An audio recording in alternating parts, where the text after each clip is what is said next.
Selamat pagi ibu-ibu sekalian yang dikasihi oleh Tuhan Yesus Kristus, baik yang ada di tempat ini maupun yang mengikuti melalui live streaming. Pada pagi ini kita kembali memasuki pembahasan kita mengenai memaknai penaklukan Kanaan, dan di dalam subtema yang kedua yaitu penaklukan Kanaan sebagai kehendak Allah.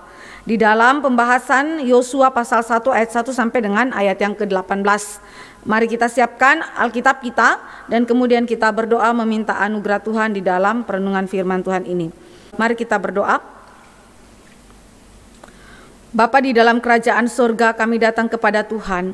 Kami berdoa dan menyerahkan waktu ini ketika kami merenungkan firman-Mu. Biarlah Roh Kristus menyertai kami dan memimpin kami di dalam anugerah Tuhan. Sebagaimana Engkau telah memimpin kami di dalam pertemuan-pertemuan sebelumnya. Kiranya Engkau menguatkan iman kami lagi. Kiranya Engkau menguduskan jiwa kami lagi melalui firman ini. Sehingga dalam perjalanan iman kami terus dikuatkan, kami terus dihiburkan di dalam beragam aspek kehidupan kami, dalam beragam tantangan yang kami itu hadapi.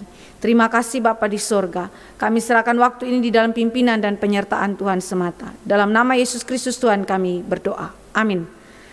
Baik ibu-ibu, mari kita baca Yosua pasal 1 ayat 1 sampai dengan ayat 18, tapi saya tidak membacakan seluruh ayatnya. Saya hanya membacakan beberapa ayat saja bagi kita sekalian. Yosua 1 ayat yang pertama. Sesudah Musa hamba Tuhan itu mati, berfirmanlah Tuhan kepada Yosua bin Nun abdi Musa itu demikian. Hambaku Musa telah mati, sebab itu bersiaplah sekarang, seberangilah sungai Yordan ini, engkau dan seluruh bangsa ini, menuju negeri yang akan kuberikan kepada mereka, kepada orang Israel itu. Ayat 5. Seorang pun tidak akan dapat bertahan menghadapi engkau seumur hidupmu, seperti aku menyertai Musa, demikianlah aku akan menyertai engkau. Aku tidak akan membiarkan engkau dan tidak akan meninggalkan engkau. Kuatkanlah dan teguhkanlah hatimu, sebab engkaulah yang akan memimpin bangsa ini memiliki negeri yang kujanjikan dengan bersumpah kepada nenek moyang mereka untuk diberikan kepada mereka. Lalu di dalam ayat yang ke-9, bukankah telah kuperintahkan kepadamu, kuatkan dan teguhkanlah hatimu, janganlah kecut dan tawar hati, sebab Tuhan Allahmu menyertai engkau kemanapun engkau pergi. Lalu di dalam ayat yang ke-13, ayat 12 dan ayat 13, kepada orang Ruben, kepada orang Gad, dan kepada suku Manasye setengah itu berkatalah Yosua demikian. Ingatlah kepada perkataan yang dipesankan Musa hamba Tuhan itu kepadamu, yakni Tuhan Allahmu mengaruniakan keamanan kepadamu dan memberikan kepadamu negeri ini. Lalu di dalam ayat yang ke-15, sampai Tuhan mengaruniakan keamanan kepada saudara-saudaramu seperti kepada kamu juga, dan mereka juga menduduki negeri yang akan diberikan kepada mereka oleh Tuhan Allahmu. Kemudian bolehlah kamu pulang kembali ke negerimu sendiri dan menduduki negeri yang diberikan Musa hamba Tuhan itu kepadamu di seberang sungai Yordan, di sebelah matahari terbit.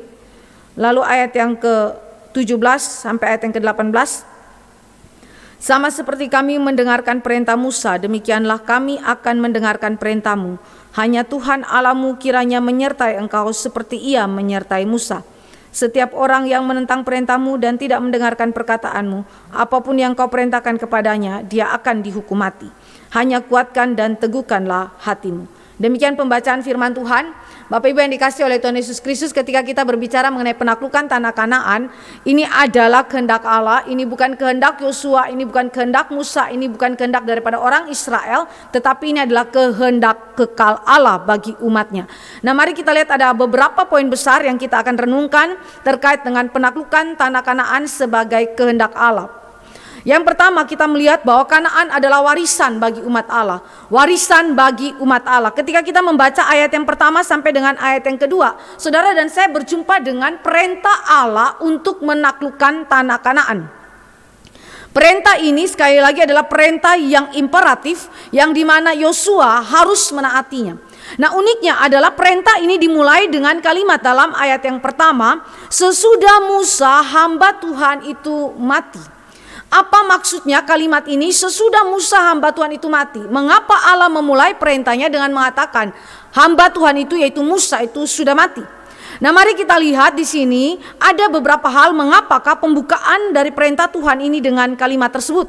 Yang pertama, kalimat ini menyatakan bahwa ada relasi yang erat antara kitab Yosua dan Pentateuk. Jadi kalau saudara dan saya memperhatikan di dalam awal daripada kitab Yosua ini mengulangi apa yang diucapkan di dalam Ulangan pasal 34 ayat 1 sampai dengan ayat yang ke-8, berbicara mengenai kematian daripada hamba Tuhan itu yaitu Musa.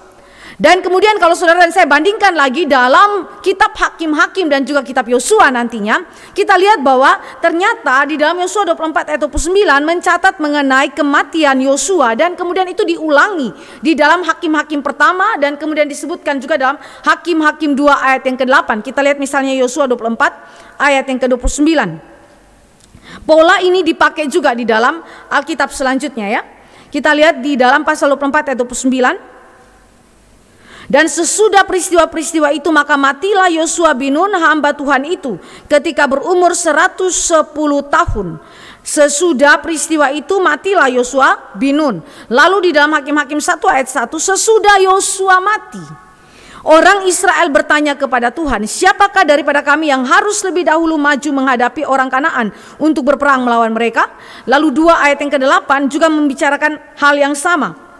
Di situ dikatakan, dan Yosua bin Nun hamba Tuhan itu mati pada umur 110 tahun. Jadi kalau kita membaca di sini berarti Tuhan mau menekankan bahwa kitab Yosua adalah kitab yang tidak dipisahkan daripada Pentateuk. Kitab Yosua merupakan kelanjutan daripada kitab Pentateuk. Apa yang difirmankan Allah, apa yang dijanjikan oleh Allah di dalam masa kepemimpinan daripada Musa, itu dilanjutkan oleh Yosua. Demikian juga misalnya dalam kitab Hakim-Hakim tadi, apa yang Allah berikan kepada Yosua itu dilanjutkan di dalam zaman Hakim-Hakim dan kemudian seterusnya.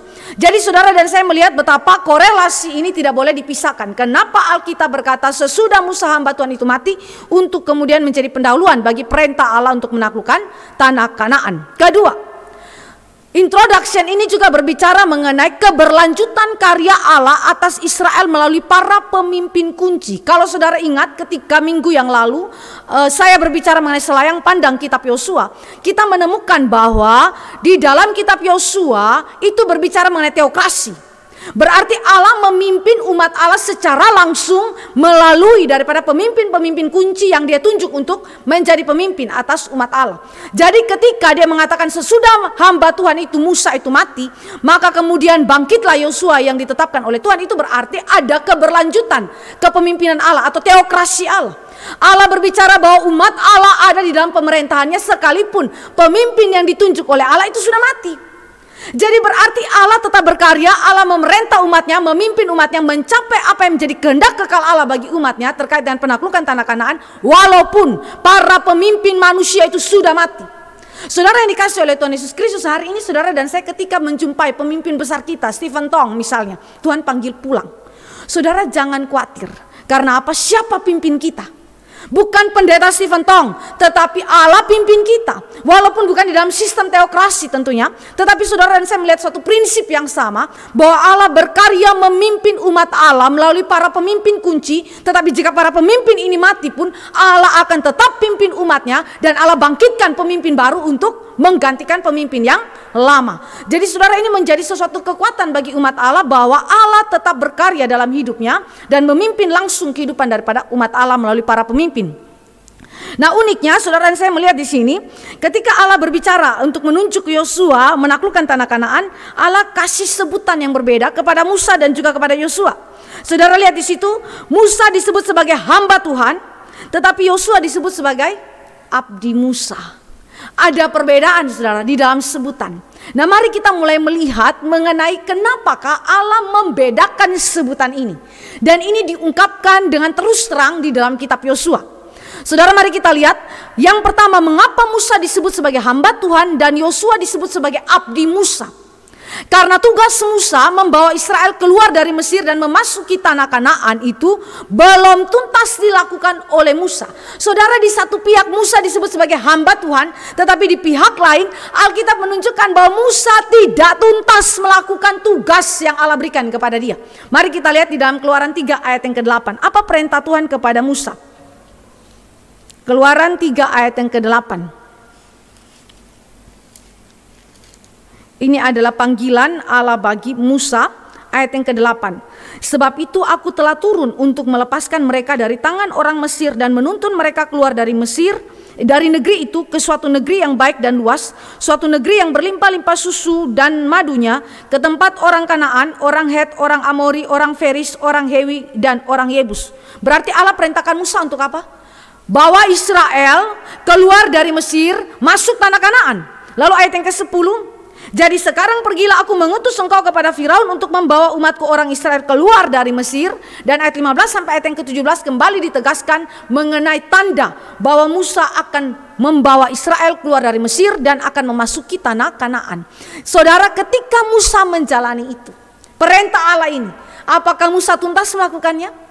Jawabnya tidak. Saudara dan saya tahu mengenai kisah di dalam Bilangan 20 ayat 8 dan ayat 10 sampai ayat 12. Di situ dibicarakan mengenai dosa Musa dan Harun yang mengakibatkan mereka dihukum Tuhan dan tidak boleh memasuki tanah Kanaan. Dan saat itu maka tugas Musa memasuki tanah Kanaan dengan membawa umat Allah tidak kemudian dituntaskan. Saudara yang dikasih oleh Tuhan Yesus Kristus, sebutan Musa hamba Tuhan adalah sebutan yang tidak mengabaikan kelemahan, ya, kemudian keterbatasan daripada seorang hamba Tuhan, bahkan dosa daripada seorang hamba Tuhan. Musa sebagai hamba Tuhan disebutkan untuk kemudian menunjukkan bukan saja hal-hal positif yang dikerjakan oleh Musa, tetapi juga perkara negatif yang menunjukkan bahwa dia hanyalah seorang manusia. Dia hanyalah seorang hamba Tuhan, hamba daripada Tuhan. Dia bukan Tuhan. Dia hanyalah seorang hamba yang mengerjakan pekerjaan Tuhan, tetapi juga dalam keterbatasan, dalam kelemahan, dan bahkan jatuh di dalam dosa. Maka sekali lagi Tuhan adalah pemimpin atas umat Allah, bukan hamba Tuhan ini. Dia hanyalah seorang hamba yang dipakai oleh Tuhan. Dan di dalam keadaannya dia penuh dengan keterbatasan, kelemahan, dan bahkan jatuh dalam dosa.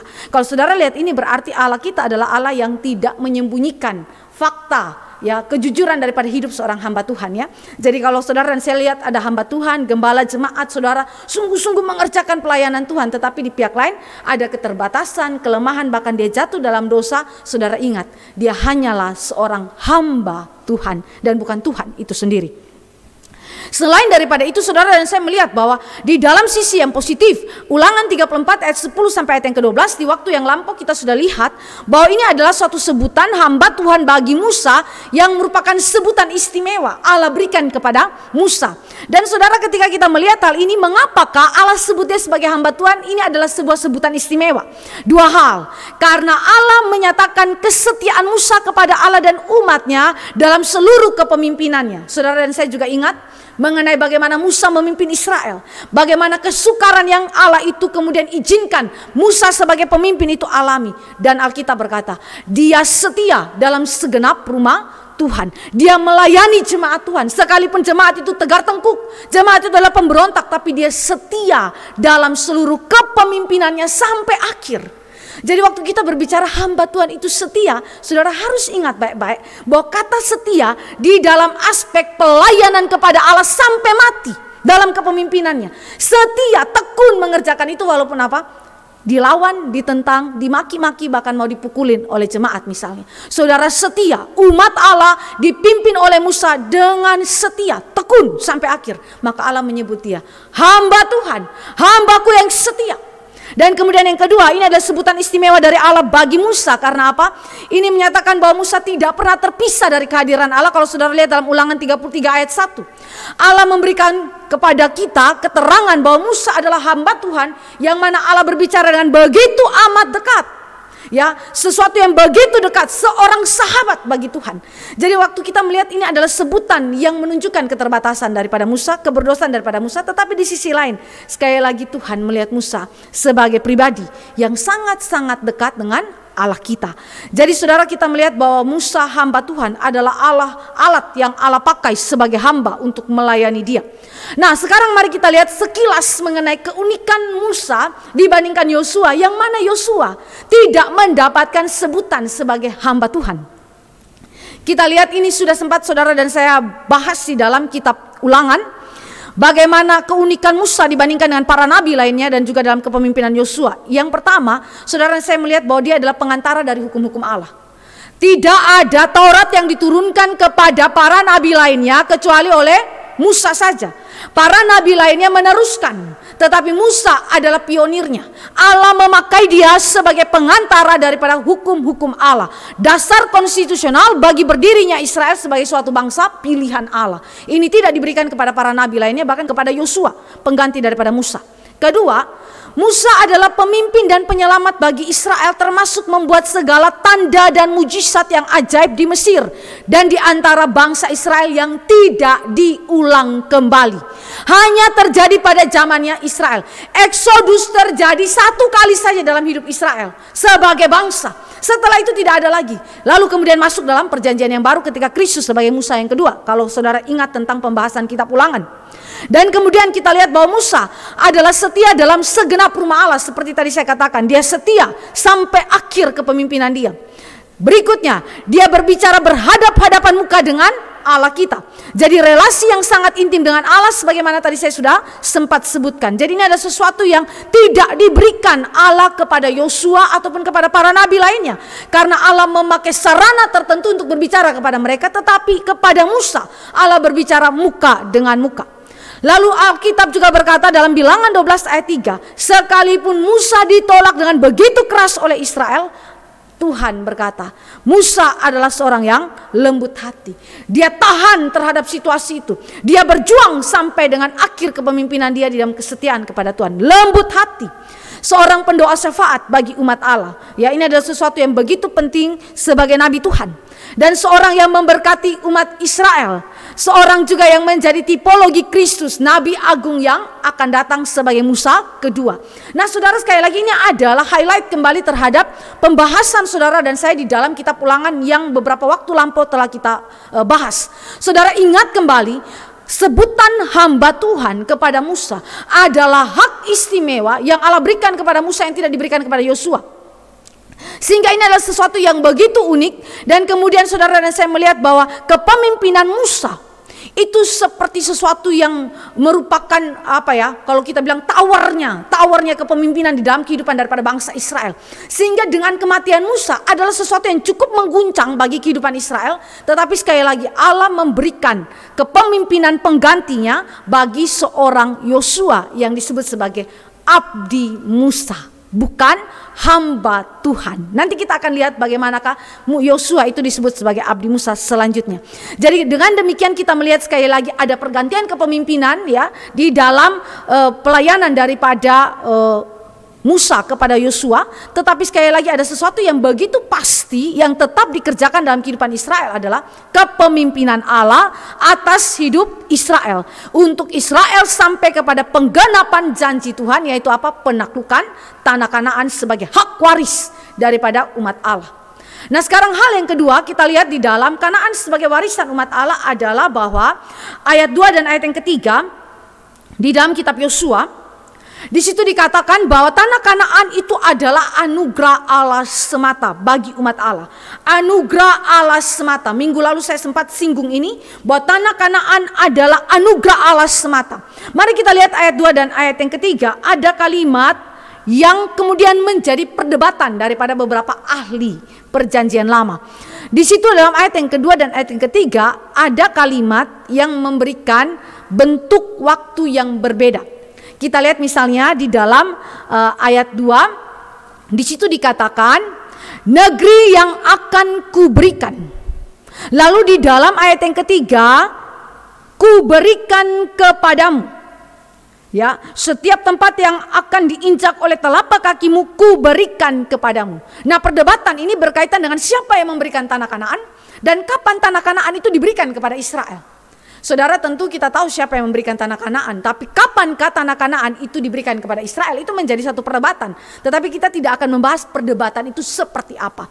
Saudara dan saya langsung kepada poin inti yang dibicarakan oleh Alkitab di sini yang begitu jelas. Negeri yang akan kuberikan di dalam ayat yang kedua itu di dalam bahasa Inggris I am giving. Nah, kata beri itu adalah dalam bahasa Ibrani-nya Nathan. Ya, kalau saudara punya anak ya namanya Nathan, saudara, ya ini adalah nama yang berakar dari bahasa Ibrani yang berarti beri, pemberian, memberi, begitu ya. Jadi saudara, itu ditulis di dalam imperfect dan participle. Itu dalam bahasa Ibrani-nya. Tetapi kalau di dalam ayat yang ketiga itu berarti kuberikan kepadamu, ya. Tanah itu, negeri itu kuberikan kepadamu, yang dalam bahasa Inggrisnya I have given. Yang kalau kita lihat dalam kata bahasa Ibrani-nya Nathan itu ditulis di dalam bentuk perfect. Ayat 2 ditulis dalam imperfect dan participle, ayat 3 ditulis dalam bentuk perfect. Maka itu sebabnya terjadilah perdebatan. Kapankah tanah Kanaan ini diberikan? Yang satu bilang akan diberikan, yang satu bilang sudah diberikan. Jadi mana yang betul? Saudara yang dikasih oleh Tuhan Yesus Kristus, saya mengacu kepada pandangan daripada seorang tafsir, ahli tafsir Perjanjian Lama, David Howard, ya.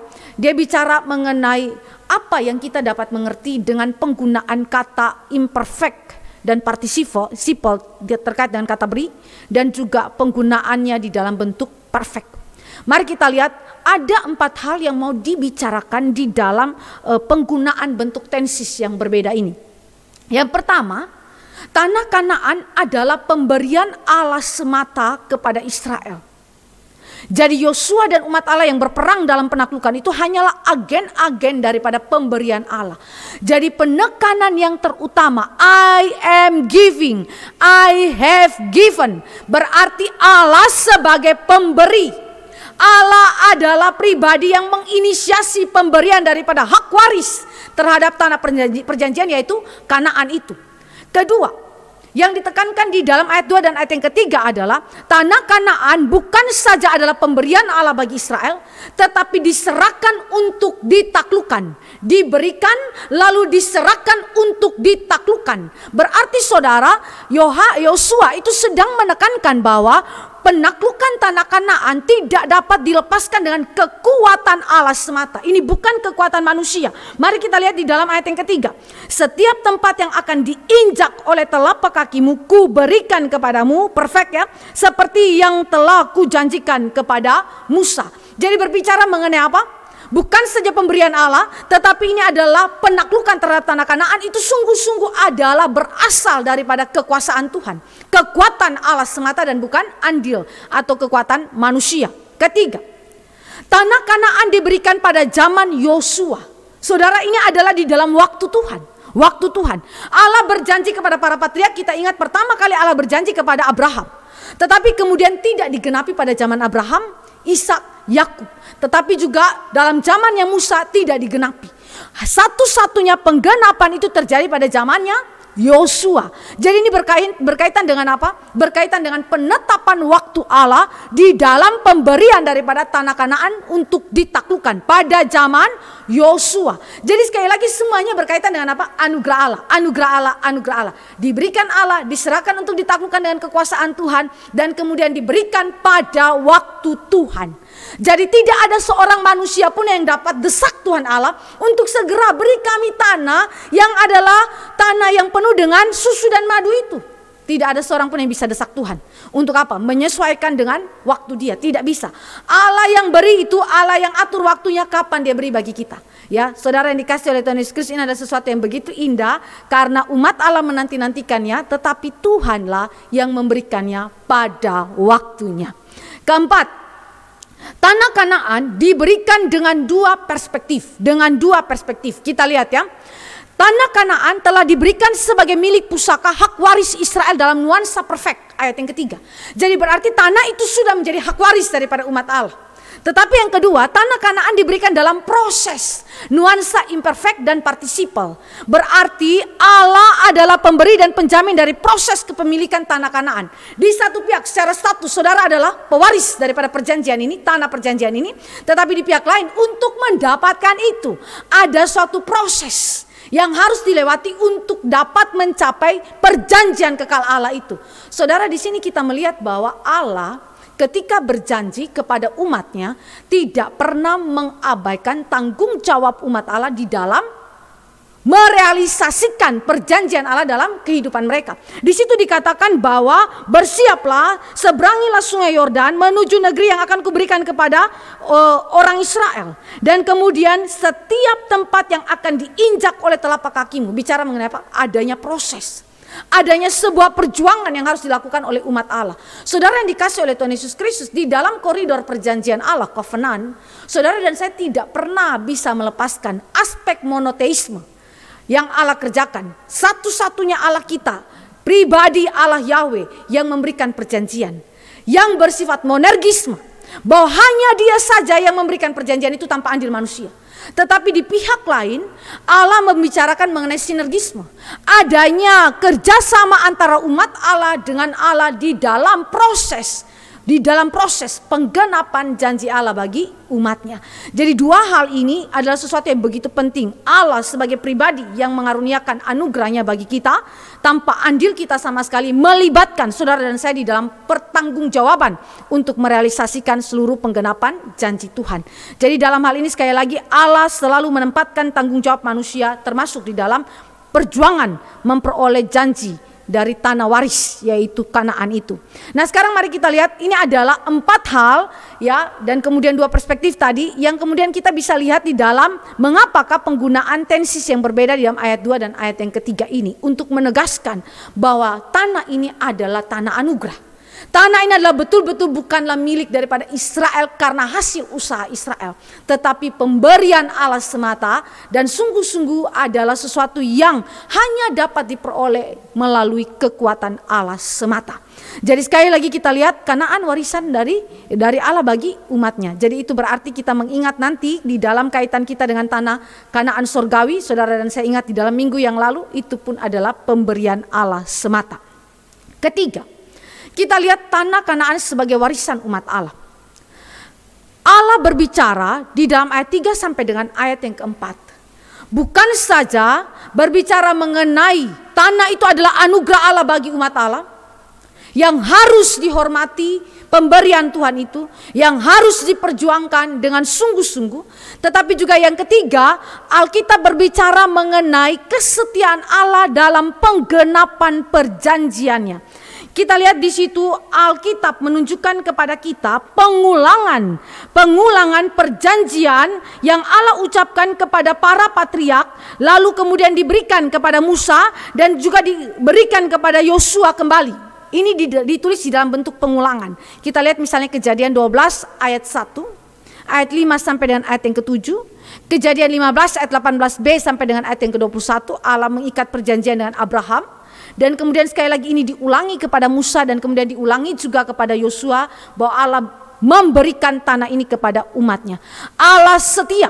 Saudara yang dikasih oleh Tuhan Yesus Kristus, kesetiaan Allah ini begitu unik dengan mendeskripsikan sekali lagi secara umum batas-batas daripada wilayah taklukan daripada orang Israel. Kalau saudara dan saya lihat ini adalah deskripsi umum. Jadi kita tidak kemudian dapat memberikan batas spesifik dari tanah Kanaan itu seperti apa. Ya, walaupun nanti dalam Yosua 14 ayat 19 akan diberikan secara detail pembagian daripada tanah ini kepada suku-suku Israel. Tetapi sekali lagi kita tidak dapat memberikan batas spesifik berdasarkan apa yang dikatakan oleh Allah di dalam ayat yang keempat. Dari padang gurun dan gunung Libanon yang sebelah sana itu sampai ke sungai besar, yakni sungai Efrat, seluruh tanah orang Het sampai ke laut besar di sebelah matahari terbenam, semuanya itu akan menjadi daerahmu. Berarti batas selatan itu padang gurun. Kalau saudara lihat di dalam peta yang ditampilkan, batas selatan itu adalah padang gurun. Lalu batas utara itu adalah Libanon. Lalu kemudian batas timur laut adalah sungai Efrat. Batas barat adalah laut besar atau laut Mediterania. Berarti kita melihat bahwa seluruh wilayah ini adalah pemberian Allah bagi Israel, yang adalah anugerah Allah bagi Israel, sekaligus bukti kesetiaan Allah bagi umatnya. Saudara lihat dari generasi kepada generasi, dari Abraham sampai dengan Yosua, semua generasi sudah mengalami kematian kecuali generasi kedua daripada bangsa Israel yang keluar daripada Mesir, termasuk generasi pertama adalah Yosua dan Kaleb. Mereka sajalah yang kemudian menikmati penggenapan itu. Saudara lihat bahwa di belakang mereka ada banyak generasi yang sudah mengalami kematian, termasuk Abraham, Ishak dan Yakub. Tetapi sekali lagi Tuhan adalah Allah yang setia. Kesetiaan Allah tidak bergantung kepada kesetiaan manusia. Kesetiaan Allah tidak bergantung kepada manusia itu hidup atau mati, masih ada atau tidak ada. Eksistensi daripada manusia tidak bergantung kepada semuanya itu. Juga tidak bergantung kepada situasi apapun yang dihadapi oleh manusia. khususnya umat Allah, bergantung hanya kepada Allah semata. Jadi kalau saudara lihat ya, Israel banyak sekali mengalami situasi ya, pergumulan demi pergumulan hidup, pemberontakan demi pemberontakan, pengampunan Allah, ya, kasih penyertaan Tuhan atas mereka, silih berganti terus menerus seperti itu. Tetapi sekali lagi Allah membuktikan Dia adalah Allah yang setia, sehingga warisan itu adalah warisan yang kekal. Generasi demi generasi sudah mati sejak Abraham itu menerima janji. Situasi demi situasi berganti. Seperti musim dalam kehidupan kita ini berganti. Ada musim kering, ada musim hujan, berganti. Tetapi kasih setia Allah adalah kekal untuk selama-lamanya. Sehingga sekalipun sudah mati generasi sebelum daripada Israel yang memasuki tanah Kanaan ini, Allah tetap setia menggenapi perjanjiannya. Saudara, dalam kehidupan kita sebagai umat Allah, saudara dan saya menerima janji Tuhan sebagai hak waris kita. Alkitab berkata itu. Minggu lalu saya sudah bicarakan itu di dalam padanannya dengan Efesus. Jadi saudara, ketika melihat hal ini, hal yang sama Allah kerjakan. Ketika engkau dan saya mendapatkan hak waris atas seluruh perjanjian Allah di dalam Kristus bagi kita, saudara mungkin sudah mati. Kita mungkin banyak mengalami situasi yang berganti. Musim kering, musim hujan. Banyak kesukaran yang kita alami. Ada dosa yang kita lakukan. Ada juga pengampunan Allah dan kasih penyertaan Allah atas kita. Itu silih berganti dalam hidup kita. Tapi Tuhan adalah Allah yang setia. Dia tidak pernah ingkar janji. Ketika engkau mengalami kesukaran bahkan kematian sekalipun, Dia setia menggenapi janji itu. Saudara, jika umat Tuhan hari ini mengalami kedukaan karena corona, hari ini mengalami kematian mungkin juga karena corona, atau karena penyakit yang lain, atau karena musibah malapetaka yang lain, ingat, Allah itu setia. Dia tidak bergantung kepada eksistensi saudara, Dia tidak bergantung kepada situasi saudara, tetapi Dia setia karena memang Dia adalah setia dari kekal sampai kekal. Saudara yang dikasihi oleh Tuhan Yesus Kristus, percayakan engkau kepada kesetiaan Tuhan. Biarlah kesetiaan Tuhan ini menghiburkan kita, supaya engkau dan saya tidak kemudian melupakan Dia. Bahwa tanah Kanaan perjanjian itu, hak waris yang Allah berikan kepada saudara, adalah pemberian anugerah Allah yang kekal. Dan itu tidak akan dicabut dari diri seorang yang adalah umat pilihan Allah. Itu milik saudara dan akan saudara alami. Tanah Kanaan fisik sudah selesai, tapi tanah Kanaan surgawi menjadi milik saudara yang adalah umat kepunyaan Tuhan. Kesetiaan Allah tidak pernah dibatasi oleh waktu ini ya saudara ya. Semuanya adalah karena kasih karunia Allah semata bagi kita.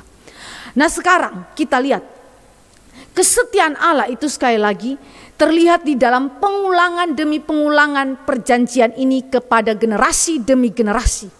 Saudara, waktu saudara baca Alkitab, ada kalimat-kalimat Tuhan, ada janji-janji Tuhan itu yang berulang. Kenapa harus diulang-ulang ya saudara? Apakah Allah itu pelupa? Bukan. Yang pelupa itu kita saudara. Allah mengulangi janji ini, yang pertama mengingatkan umat Allah akan kesetiaan Tuhan. Tetapi juga mengingatkan umat Allah bahwa Allah kita adalah Allah yang memiliki ketetapan untuk memelihara perjanjiannya. Dia bukan saja Dia setia kepada kita, tetapi Dia juga adalah memiliki ketetapan. Memang Dia memiliki willingness untuk apa? Pelihara perjanjian Dia. Mari kita lihat ini ya, paralelisme antara kitab Yosua dan kitab Ulangan. Kalau saudara lihat di dalam pasal 1 ayat 3 dari kitab Yosua, itu paralel dengan kitab Ulangan 11 ayat 24a. Lalu kemudian kitab Yosua pasal 1 ayat yang keempat paralel dengan pasal 11 dari kitab Ulangan ayat yang ke-24b. Dan Yosua pasal 1 ayat 5a paralel dengan kitab Ulangan ayat pasal 11 ayat yang ke-25a. Mari kita lihat Ulangan 11 ayat 24 sampai ayat 25. Kita baca kitab ini ya.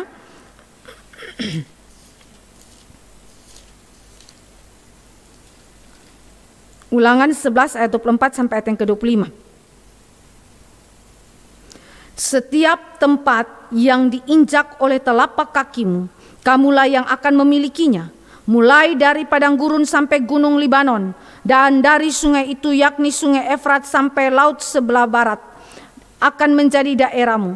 tidak ada yang akan dapat bertahan menghadapi kamu. Tuhan Allahmu akan membuat seluruh negeri yang kau injak itu menjadi gemetar dan takut kepadamu, seperti yang dijanjikan Tuhan kepadamu. Jadi ada paralelisme di situ yang mengacu kepada sekali lagi pengulangan perjanjian Allah yang menyatakan kesetiaannya, tetapi sekaligus menyatakan ketetapan Allah untuk memelihara perjanjiannya. Kenapa dia setia? Karena memang dia memiliki willingness, suatu keinginan yang besar, ketetapan yang besar dalam nih, kalau kita bilang jiwa ya, atau dalam hati Allah untuk kemudian memelihara perjanjian itu. Sekali lagi jiwa dan hati ini adalah bentuk antropomorfisme ya saudara, gaya bahasa antropomorfisme. Allah kita adalah Allah yang roh. Tetapi saudara, saya mau menekankan bahwa dia memang menginginkan untuk memelihara perjanjian itu. Kenapa dia setia? Karena memang dia berkomitmen untuk memelihara perjanjian itu. Saudara yang dikasih oleh Tuhan Yesus Kristus, bagi saya ini adalah sebuah hak istimewa yang Allah berikan kepada umat Allah. Karena dia berkehendak, karena dia berkeinginan, berketetapan untuk memelihara perjanjiannya, maka dia setia dengan kekekalan di dalam kehidupan daripada umat Allah, menggenapi perjanjiannya. Ini hak istimewa umat Allah yang harus dimanfaatkan, dihargai oleh umat Allah, dan tidak boleh dibuang-buang anugerah ini. Saudara harus menerima anugerah ini sebagai sesuatu yang kita nikmati, kita hargai di dalam seluruh ketaatan kita kepada Allah kita. Saudara, ini adalah sesuatu yang begitu indah, karena bagaimana mungkin saudara dan saya memiliki pengharapan akan Kanaan, pengharapan untuk memiliki tanah Kanaan itu, pengharapan untuk hidup selama-lamanya, menikmati berkat Allah di dalam Kanaan itu, kalau Allah tidak pernah punya willingness. Kalau Allah tidak pernah punya ketetapan hati, ketetapan jiwa untuk kemudian dia memelihara perjanjian itu, setia di dalam kekekalan untuk kemudian memberikan itu bagi kita. Saudara, itu tidak mungkin sama sekali. Pengharapan itu menjadi sesuatu yang sia-sia. Tetapi syukur kepada Allah karena pengharapan umat Allah adalah pengharapan yang tidak sia-sia. Pengharapan umat Allah bahwa dia akan tinggal di tanah Kanaan, menikmati segala berkat kasih karunia Allah, itu tidak sia-sia. Karena apa? Karena ditopang oleh Allah sendiri. Dia yang berketetapan untuk memeliharakannya bagi kita. Dia yang memeliharakannya bagi kita, perjanjian itu. Saudara, ini adalah sesuatu yang indah sekali, sehingga sekali lagi saya mau tekankan bahwa kesetiaan Allah berakar kepada ketetapan kekal Allah. Ketetapan kekal Allah berbicara mengenai kehendak Allah yang penuh kasih, kekal itu, kasih kekal Allah dan tetap itu bagi umat kepunyaannya. Sehingga kita bisa di dalam jaminan itu menikmati pengharapan untuk hidup di dalam tanah Kanaan. Hal ini kita lihat sebagai Kanaan adalah warisan daripada Allah bagi umat kepunyaannya. Sekarang hal yang kedua, mari kita lihat. Di dalam penaklukan atas tanah Kanaan yang adalah kehendak Allah, bukan saja Allah menegaskan mengenai tanah itu sebagai warisan bagi umat Allah, tetapi juga berbicara mengenai kepemimpinan Yosua. Kepemimpinan Yosua sebagai pengganti daripada Musa yang disebut sebagai abdi Musa itu. Saudara, mari kita lihat mengapa Allah berbicara bahwa Yosua adalah abdi Musa. Apa arti kata abdi itu? Kata abdi di dalam Ibrani itu adalah seorang yang melayani, berkaitan di dalam konteks ibadah dan juga berkaitan dengan konteks melayani seseorang. Jadi berarti Yosua melayani di dalam rumah Allah, tetapi juga menjadi pelayan daripada Musa itu sendiri. Nah saudara, ketika istilah abdi Musa ini dikenakan kepada Yosua, kita melihat sepak terjang daripada Yosua dalam pelayanan dia kepada Musa sebagai pembantu daripada Musa, sebagai seorang yang melayani, membantu pekerjaan daripada Musa. Kita lihat ada 4 hal yang dicatat di dalam kitab Keluaran sampai dan kitab Bilangan berbicara mengenai seluruh karya daripada Yosua sebagai abdi Musa. Pertama, di dalam Keluaran 17 ayat 9 dan ayat yang ke-14, apa yang dialami di sana? Israel diserang secara mendadak oleh orang Amalek. Dan kemudian melalui Musa Allah memerintahkan untuk melakukan peperangan kepada orang Amalek yang secara tiba-tiba menyerang Israel. Siapa yang pimpin? Yosua. Siapa yang berdoa? Musa. Dibantu oleh Hur dan Harun ketika tangan Musa mulai lemah, lalu Harun dan Hur menopangnya. Saudara, siapa yang pimpin peperangan itu? Yosua. Dia yang turun langsung di medan peperangan untuk melawan musuh daripada umat Allah, yaitu orang Amalek itu. Saudara melihat di sini, Yosua telah menunjukkan kesetiaan dia kepada Musa, pimpinan daripada Musa. Musa memerintahkan dia dan Allah sudah perintah Musa untuk itu, dan kemudian Yosua menaatinya. Dia sungguh-sungguh taat. Saudara lihat, seorang abdi adalah seorang yang menaati pemimpinnya. Dalam hal ini adalah Musa. Musa bicara apa? Saudara perhatikan, tidak ada satu kata pemberontakan daripada Yosua kepada Musa.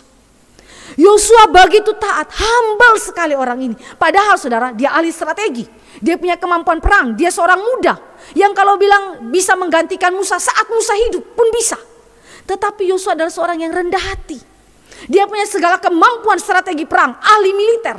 Tetapi dia begitu rendah hati. Dia menempatkan dirinya di bawah kepemimpinan daripada Musa. Musa perintah apa? Seorang yang tua itu, walaupun dia tetap gagah perkasa tentunya, tetapi seorang yang sudah lanjut usia itu ketika memerintahkan Yosua yang muda dan gagah perkasa ini, dia taat.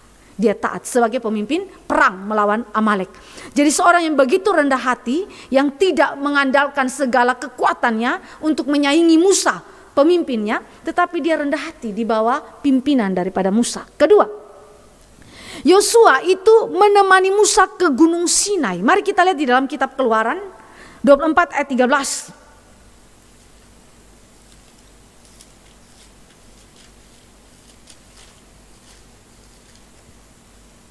Ayat yang ke-13. Di situ dikatakan, lalu bangunlah Musa dengan Yosua abdinya, maka naiklah Musa ke atas gunung Allah itu. Jadi itu berarti dia ditemani oleh Yosua, walaupun nanti akan ada batas di mana Yosua tidak boleh memasukinya. Tetapi saudara, apa yang dilakukan oleh si abdi ini? Dengan rendah hati ikut pemimpinnya, ikut tuannya yaitu Musa ini ke Gunung Sinai sebagaimana perintah Allah bagi Musa. Saudara, sekali lagi saya mau angkat kerendahan hati daripada Yosua. Keinginan untuk dipimpin oleh seorang pemimpin yang kalau menurut saya Musa punya kemampuan itu sebenarnya bisa juga diimbangi oleh Yosua. Yosua bisa menggantikan, sekali lagi ketika Musa hidup Yosua bisa menggantikan. Tetapi Yosua tidak melakukan itu. Saudara, ini adalah sesuatu yang zaman sekarang kalau kita lihat ada pemimpin muda yang lebih baik daripada pemimpin tua. Orang yang lebih lama memimpin, saudara. Kadang-kadang ini pemimpin yang lebih muda ini berusaha untuk menyainginya dan kemudian untuk menjatuhkannya dan mengambil tampuk kepemimpinan itu. Tetapi yang terjadi kepada Yosua tidak demikian. Yosua dengan setia mengikuti langkah-langkah yang diajarkan oleh Musa kepadanya. Bagaimanakah ketaatan Musa kepada Tuhan itu ditransfer kepada Yosua, sehingga Yosua menaati Tuhan melalui kepemimpinan Musa. Itu terlihat dalam kerendahan hati Yosua menaati Musa. Dia menemani Musa dan dia tidak bicara apapun. Yang bicara kepada Tuhan itu kan Musa. Yosua cuma menemani dan dia diam aja, saudara. Saudara kalau ikut pendeta Stephen Tong, saudara, lalu saudara diam saja dan tidak bicara apapun, saudara tidak melakukan kegiatan apapun, cuman menemani, bosan tidak? Ada sesuatu yang bosan juga, saudara ya. Waduh, diam aja, ngikut aja, nggak tahu mau buat apa, cuman ikut aja begitu ya. Bosan kan? Tetapi Yosua tidak, saudara. Dia tidak ada menunjukkan kejenuhan atau kebosanan tersendiri di bawah kepemimpinan daripada Musa yang saat itu bersifat dinamis sekali, banyak berubah. Karena apa? Karena Tuhan juga dinamis di dalam kepemimpinannya melalui Musa. Maka Musa dinamis di dalam keputusan-keputusannya berdasarkan keputusan Tuhan. Tapi Yosua tuh ikut ya. Ya, ikut sungguh-sungguh. Dia nggak buat sesuatu yang kalau kita mau bilang bicara khotbah yang begitu hebat seperti Musa, tidak. Diam, silent, saudara. Tapi dalam kediaman dia menemani Musa dan dia melihat segala situasi yang dikerjakan Allah melalui Musa.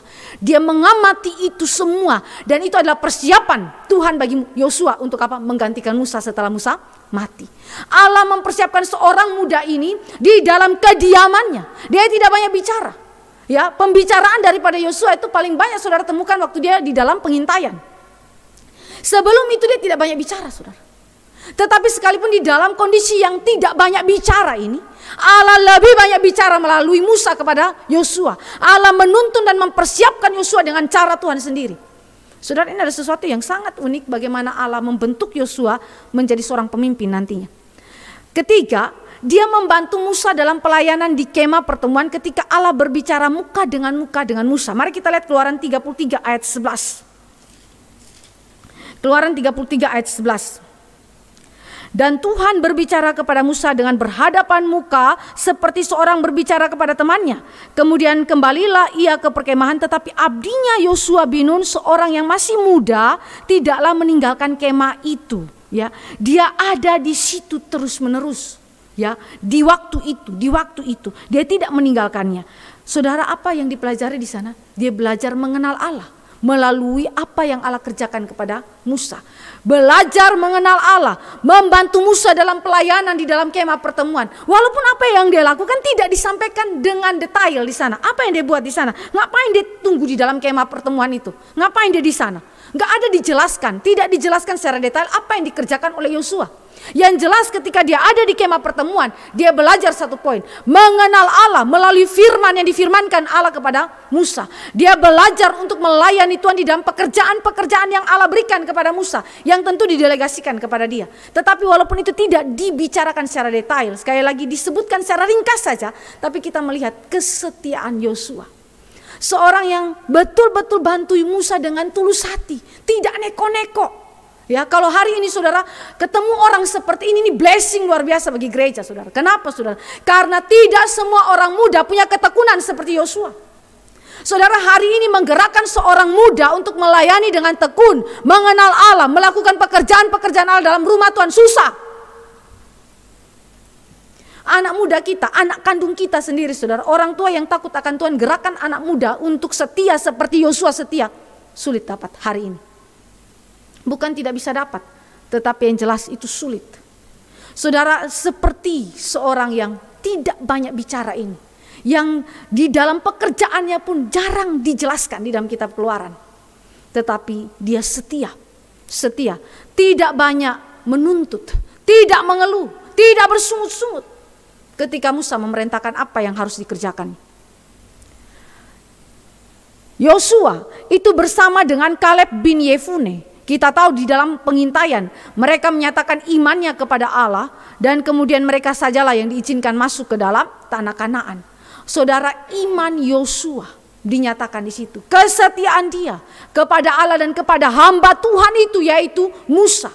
Sangat-sangat terlihat. Saudara, ini adalah sesuatu yang begitu indah ya. Kita berjumpa dengan seorang muda yang punya karakter luar biasa. Karakter yang beriman kepada Allah, karakter yang juga menunjukkan ketaatan dalam kerendahan hati kepada Allah melalui pemimpinnya Musa, seorang hamba Tuhan. Saya berharap bahwa gereja kita ini diberikan anugerah Tuhan dengan anak-anak muda, orang-orang muda yang seperti Yosua. Sehingga kalau saya percaya bahwa Musa disukakan oleh pelayanan Yosua. Musa dihiburkan oleh pelayanan Yosua. Saudara, seorang pemimpin jika mendapatkan abdi yang sama seperti Yosua ini, saudara, dia dihiburkan, dikuatkan, saudara, untuk mengerjakan pekerjaan-pekerjaan pelayanan yang Tuhan berikan kepada dia. Karena apa? Karena Allah menyediakan seorang asisten yang setia juga kepada Tuhan. Nah, sekarang mari kita lihat Yosua itu kemudian akhirnya tidak saja disebutkan sebagai abdi Musa, tetapi disebutkan sebagai hamba Tuhan. Kapan itu? Setelah dia mati. Setelah dia mati, saudara ya. Mari kita lihat di dalam Yosua 24 ayat 29. Yosua 24 ayat yang ke-29 kita lihat. Dan sesudah peristiwa-peristiwa ini maka matilah Yosua bin Nun, hamba Tuhan itu. Dan kemudian juga disebutkan dalam Hakim-Hakim 2 ayat 8, disebutkan bahwa Yosua itu hamba Tuhan. Saudara, dalam kitab Yosua, kalau kita perhatikan ada kontras yang diungkapkan di sana. Musa disebutkan sebagai hamba Tuhan itu 17 kali dalam kitab Yosua. Tetapi anehnya Yosua disebutkan sebagai hamba Tuhan hanya 1 kali. Dan itu pun terjadi setelah Yosua sudah mati. Allah sebut dia sebagai hamba Tuhan. Kontras bukan? Tetapi saudara, ini bukan untuk menekankan hal negatif atau untuk menekankan superioritas daripada Musa dibandingkan daripada Yosua, tidak. Saudara, ini hanya mau menekankan kepada engkau dan saya bahwa Yosua sampai akhir hidup dia sudah memenuhi perintah Allah yang diberikan kepadanya, sebagaimana Musa hamba Tuhan itu melakukannya dengan setia sampai akhir hidupnya. Yosua membuktikan, Tuhan, aku adalah abdi Musa yang setia sampai akhir hidupku. Dan Allah tidak saja melihat Yosua sebagai abdi Musa, tetapi Allah menyimpulkan kesimpulan yang sama dengan kesimpulan yang diberikan kepada Musa. Yosua, engkau adalah hamba Tuhan. Saudara yang dikasih oleh Tuhan Yesus Kristus, ketika engkau merenungkan hidup daripada Yosua yang seperti ini, betapa luar biasa rendah hatinya Yosua. Ketika dia hidup, Allah tidak sebut dia sebagai hamba Tuhan, tapi sudah mati baru Tuhan sebut dia sebagai hamba Tuhan. Saudara yang dikasih oleh Tuhan Yesus Kristus, ini membuat engkau dan saya melihat Yosua tidak besar kepala. Dia tidak sombong dan segala pekerjaan dia, penaklukan tanah Kanaan, gagah perkasa dia dalam peperangannya. Tidak. Tetapi siapakah yang menjadi pahlawan perang? Allah. Dan uniknya Allah yang mengangkat dia di dalam penilaiannya. Engkau adalah hamba Tuhan yang setia. Saudara, saya berharap bahwa hidup daripada Yosua adalah hidup yang merefleksikan juga kehidupan Kristen. Saudara dan saya mungkin saat ini menjadi abdi, pelayan daripada hamba-hamba Tuhan yang lebih senior daripada kita, bekerja bersama melayani Tuhan di dalam rumah Tuhan ataupun di dalam ladang Tuhan yang lainnya. Tetapi saudara, akhir daripada hidup kita, saya harap ini adalah sebuah kesimpulan yang sama yang Allah berikan kepada diri kita juga, bahwa kita adalah hamba-hamba Tuhan yang setia. Kedua, kita lihat penyertaan Allah atas Yosua sebagai pimpinan yang baru yang menggantikan Musa. Terkait dengan penugasan Yosua, ada beberapa hal yang kita akan lihat di dalam penugasan Yosua dalam ayat yang kedua dan ayat yang kelima. Ini berbicara mengenai perintah Allah untuk menaklukkan tanah Kanaan. Yosua tidak akan bertindak jika Allah tidak memerintahkan kepada Yosua. Jadi segala sepak terjang Yosua, apa yang dia kerjakan, sekecil apapun itu harus berdasarkan perintah Allah. Saudara lihat di sini berarti pemimpin daripada penaklukan tanah Kanaan bukan Yosua. Yosua hanya agen, tetapi Allah sebagai pemimpinnya. Jadi Allah perintah Yosua untuk menaklukkan tanah Kanaan. Mari kita lihat dalam ayat yang kedua, apa yang Allah bicara kepada Yosua di sana. Hambaku Musa telah mati, sebab itu bersiaplah sekarang, seberangilah sungai Yordan ini, engkau dan seluruh bangsa ini, menuju negeri yang akan kuberikan kepada mereka, kepada orang Israel itu. Ada suatu jaminan yang Allah berikan kepada Yosua dalam penugasan ini, bahwa segala perjuangan Yosua dan Israel dalam menaklukkan tanah Kanaan itu pasti berhasil. Allah suruh dia bersiap dan kemudian pergi seberangi sungai Yordan dan akan menjadi dan menaklukkan tanah Kanaan, sehingga tanah Kanaan itu akan menjadi milik daripada orang Israel. Berarti ada jaminan kemenangan dari seluruh perjuangan yang dilakukan oleh Yosua dan Israel. Allah kasih itu. Jadi saudara, uniknya Allah kasih perintah, tapi kemenangan sudah ada lebih dulu. Jadi ini sebenarnya peperangan yang sudah dimenangkan. Allah perintahkan untuk menaklukkan tanah Kanaan, memerangi tanah Kanaan, tetapi di sisi yang lain kemenangan sudah ada. Jadi berarti sekali lagi peperangan yang sudah dimenangkan sebenarnya. Sebelum Israel pergi dan berperang sudah menang. Saudara yang dikasih oleh Tuhan Yesus Kristus, prinsip yang sama terjadi dalam kehidupan daripada gereja Tuhan di zaman sekarang. Ketika Allah memerintahkan saudara untuk menaklukkan musuh kita, yaitu iblis, dosa, yang kemudian terus menerus menggoda kita sampai dengan hari ini, saudara harus menaklukkannya. Tetapi ingat, penaklukan itu adalah perintah daripada Allah, dan bahwa penaklukan itu pasti mencapai keberhasilan. Karena apa? Karena Allah menjamin itu. Jadi sebelum saudara memerangi dosa, sebelum saudara memerangi iblis dengan segala pencobaan yang dilakukannya, saudara ingat, saudara sudah menang. Saudara sudah menang. Karena ingat bahwa Kanaan adalah simbol juga secara negatif terhadap musuh daripada umat Allah.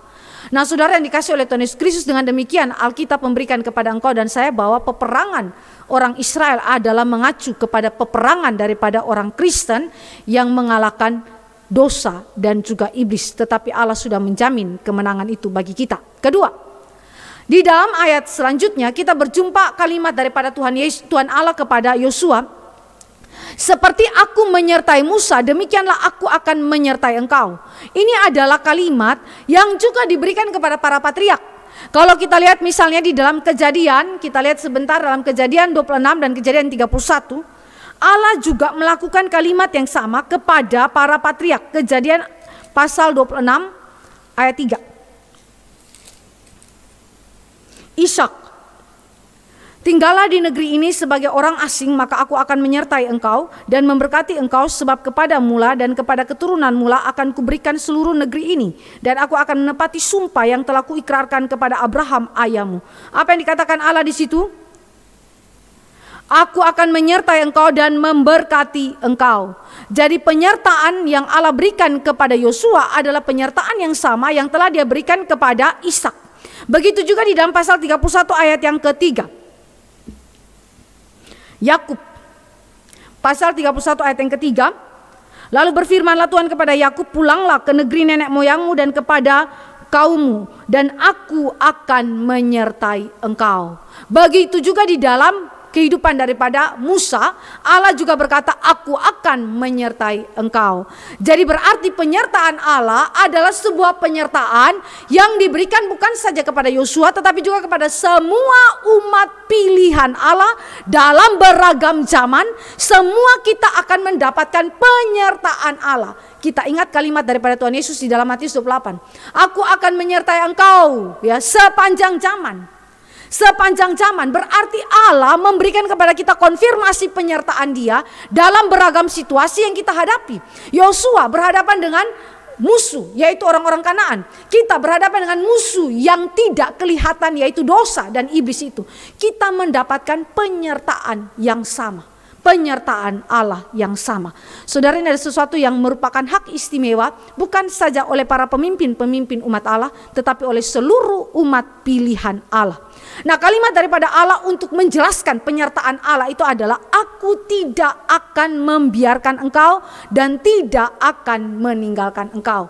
Saya waktu baca kalimat ini, saya merefleksikan mengenai kebapaan Allah bagi umatnya. Allah itu Bapa yang menyertai umatnya, yang tidak sedetik pun meninggalkan umat Allah. Kalau kita membandingkan dengan perjalanan pengembaraan di bawah kepemimpinan Musa selama 40 tahun di padang gurun, pernahkah Allah meninggalkan umat Allah? Bahkan ketika umat Allah itu berontak dengan begitu keras kepada Allah dan kepada Musa, Allah tidak pernah meninggalkan umat Allah, saudara. Konsistensi kehadiran Allah itu memberikan kepada saudara dan saya ruang sebesar-besarnya untuk apa? Mengandalkan Dia, berseru kepada Dia, meminta pertolongan Dia dalam keadaan apapun. Israel lapar, Allah ada. Israel haus, Allah ada. Israel berperang, Allah ada. Israel menyeberangi laut Teberau, Allah ada. Saudara yang dikasih oleh Tuhan Yesus Kristus, adakah waktu di mana Allah tidak bersama umat Allah? Jawabnya tidak. Penyertaan Allah adalah sesuatu yang ya dan amin. Allah tidak meninggalkan engkau, Dia tidak membiarkan engkau sebagai yatim piatu, Alkitab berkata. Tetapi Dia adalah Bapa yang menyertai kita. Saudara, ini berarti sesuatu jaminan yang menjamah, menyentuh kedalaman jiwa daripada Yosua. Kalau saudara lihat di dalam ayat 9 daripada pasal 1 kitab Yosua, ada implikasi di sana, ketakutan, kecut hati, tawar hati, yang mana ketika umat Allah berhadapan dengan musuh-musuh umat Allah di tanah Kanaan, hal ini bisa saja terjadi. Ayat 9. Bukankah telah kuperintahkan kepadamu, kuatkan dan teguhkanlah hatimu, janganlah kecut dan tawar hati, sebab Tuhan Allahmu menyertai engkau kemanapun engkau pergi. Jangan kecut, jangan tawar hati. Implikasinya ada musuh di depan. Ada serangan-serangan, ancaman-ancaman yang tak terduga. Musuh itu satu hal, lalu kemudian ancaman-ancaman bentuk-bentuknya itu lain hal, saudara. Karena Israel tidak dapat memprediksikan ancaman bentuknya itu seperti apa yang terjadi dalam hidup mereka di waktu yang akan datang. Mereka tidak pernah dapat memprediksikan itu dengan tepat. Karena itu ketika Alkitab berkata, aku tidak akan membiarkan engkau dan tidak akan meninggalkan engkau. Ini berbicara mengenai eksistensi musuh yang mereka akan hadapi. Tetapi juga bagi saya ini ancaman, bentuk-bentuk ancaman yang mereka hadapi yang sekali lagi tidak dapat diprediksikan oleh Israel seperti apa modelnya.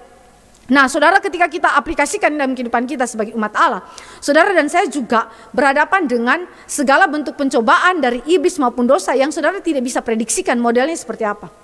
Itu bisa saja menyerang imajinasi berpikir kita, bisa menyerang perasaan emosi afeksi kita, bisa menyerang keinginan kehendak kita, atau bisa menyerang hal-hal yang terjadi berkaitan dengan perilaku kehidupan kita yang di luar. Ya, banyak sekali bentuk-bentuk penyerangan yang kita tidak bisa prediksikan itu dengan pasti. Tetapi saudara, Alkitab berkata Allah hadir.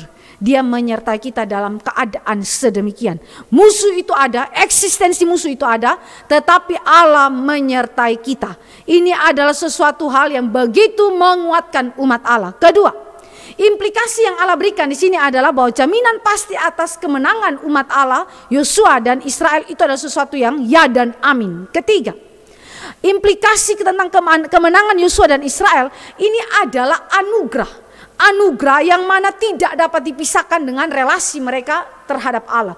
Jadi kalau umat Allah itu kemudian tidak menaati Allah, tidak kemudian menghormati relasinya dengan Allah, meninggalkan Allah dan berpihak kepada Baal atau kepada penyembahan yang lain, saudara, apa yang terjadi? Mereka akan mengalami kekalahan. Dan kisah itu diceritakan di dalam Hakim-Hakim. Jadi betapa penting urusan penaklukan tanah Kanaan dengan relasi umat Allah terhadap Allah itu sendiri. Umat Allah menang jika umat Allah itu berelasi dengan Allah. Sama seperti Yosua memimpin Israel melawan Amalek, sangat bergantung kepada doanya Musa. Ketika dia angkat tangan, berarti umat Allah menang. Ketika dia turun tangan, umat Allah itu kalah. Saudara, ini bukan soal doa Musa itu kuat atau tidak, saudara, tapi berbicara mengenai apa? Mengenai relasi umat Allah dengan Allah. Allah memiliki andil yang begitu penting, satu-satunya yang menyebabkan umat Allah itu menang. Saudara yang dikasih oleh Tuhan Yesus Kristus, ketika kita melihat implikasi-implikasi ini, sekali lagi, ini adalah sebuah implikasi yang tidak saja berlaku kepada kehidupan Israel pada zaman Yosua, tetapi juga berlaku kepada kita umat Allah saat ini. Nah, ketika kami baru beberapa hari lalu berhadapan dengan satu situasi di mana adik sepupu saya itu Tuhan tugaskan di Makassar, tapi tempat dia itu kos itu jauh dari MRI Makassar. Jadi saya sudah arahkan untuk kalau bisa di Makassar ya di MRI Makassar, tapi dia bilang letak kosnya begitu amat jauh dan memang sangat jauh daripada MRI Makassar. Akhirnya dia bergereja di gereja Protestan ya, gereja mainstream Protestan yang ada di dekat kosnya. Tapi beberapa hari lalu dia alami sakit yang mana badan dia tuh kram. Jadi bukan cuma demam, tetapi juga kram. Jadi kram itu kaki dan tangan awalnya, tetapi kemudian setelah itu malam kedua adalah seluruh badan. Jadi tidak bisa tidak bisa menggerakkan tubuhnya begitu. Nah, ketika kita lihat semuanya ini, orang tuanya itu sudah menangis, sudah susah sekali kondisinya. Tapi saya ingat ketika belajar firman Tuhan ini bahwa Allah itu adalah Allah yang menyertai kita, yang tidak membiarkan engkau dan tidak akan meninggalkan engkau. Orang tua anak ini, adik saya ini jauh. Tetapi satu pihak yang lain kita lihat bahwa ada seorang bapa yang tidak pernah meninggalkan dia, yaitu Allah kita. Saudara, ketika saya kembali merenungkan firman ini, saya mengingat kepada pengalaman kami yang baru beberapa hari yang lalu. Dan kami semua dihiburkan dengan firman ini bahwa Tuhan tidak pernah meninggalkan kami. Di tengah-tengah keadaan apapun, ketakutan, kesukaran, sakit, penyakit sekalipun, saudara, Tuhan tidak meninggalkan kita. Kiranya apa yang dialami oleh Israel ini sekali lagi menguatkan dan meneguhkan iman kita bahwa Allah menyertai umatnya. Allah menyertai pemimpin daripada umatnya, yaitu Yosua. Nah, dasar bagi janji penyertaan Allah ini adalah dirinya sendiri. Dirinya sendiri. Kenapa, saudara? Karena di situ digunakan kata Yahweh, Tuhan, Tuhan, Tuhan. Berulang-ulang dibicarakan dalam pasal 1 ini, saudara, yang mengingatkan kita kepada perjanjian yang diikatkan Allah di dalam Keluaran 3 ayat 14-15 ketika Allah mengulang perjanjian itu dengan Musa.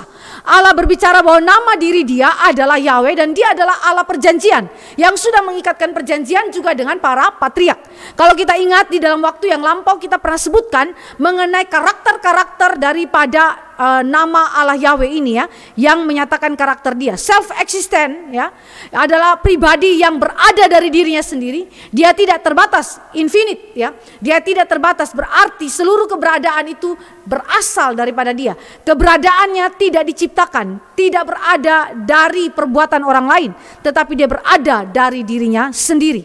Lalu self-sufficient, dia adalah pribadi yang cukup pada dirinya sendiri. Self-determining, bicara mengenai dia adalah pribadi yang memegang kontrol, menetapkan segala sesuatu. Ini adalah sesuatu yang berbicara dengan sovereignty of God ya, kedaulatan Allah. Dan kemudian dia adalah pribadi yang menopang segala sesuatu. Saudara yang dikasih oleh Tuhan Yesus Kristus, ketika ini dibicarakan kepada Israel, Israel mengingat kepada Allah yang sudah memimpin Musa. Yosua mengingat kepada kepemimpinan Musa.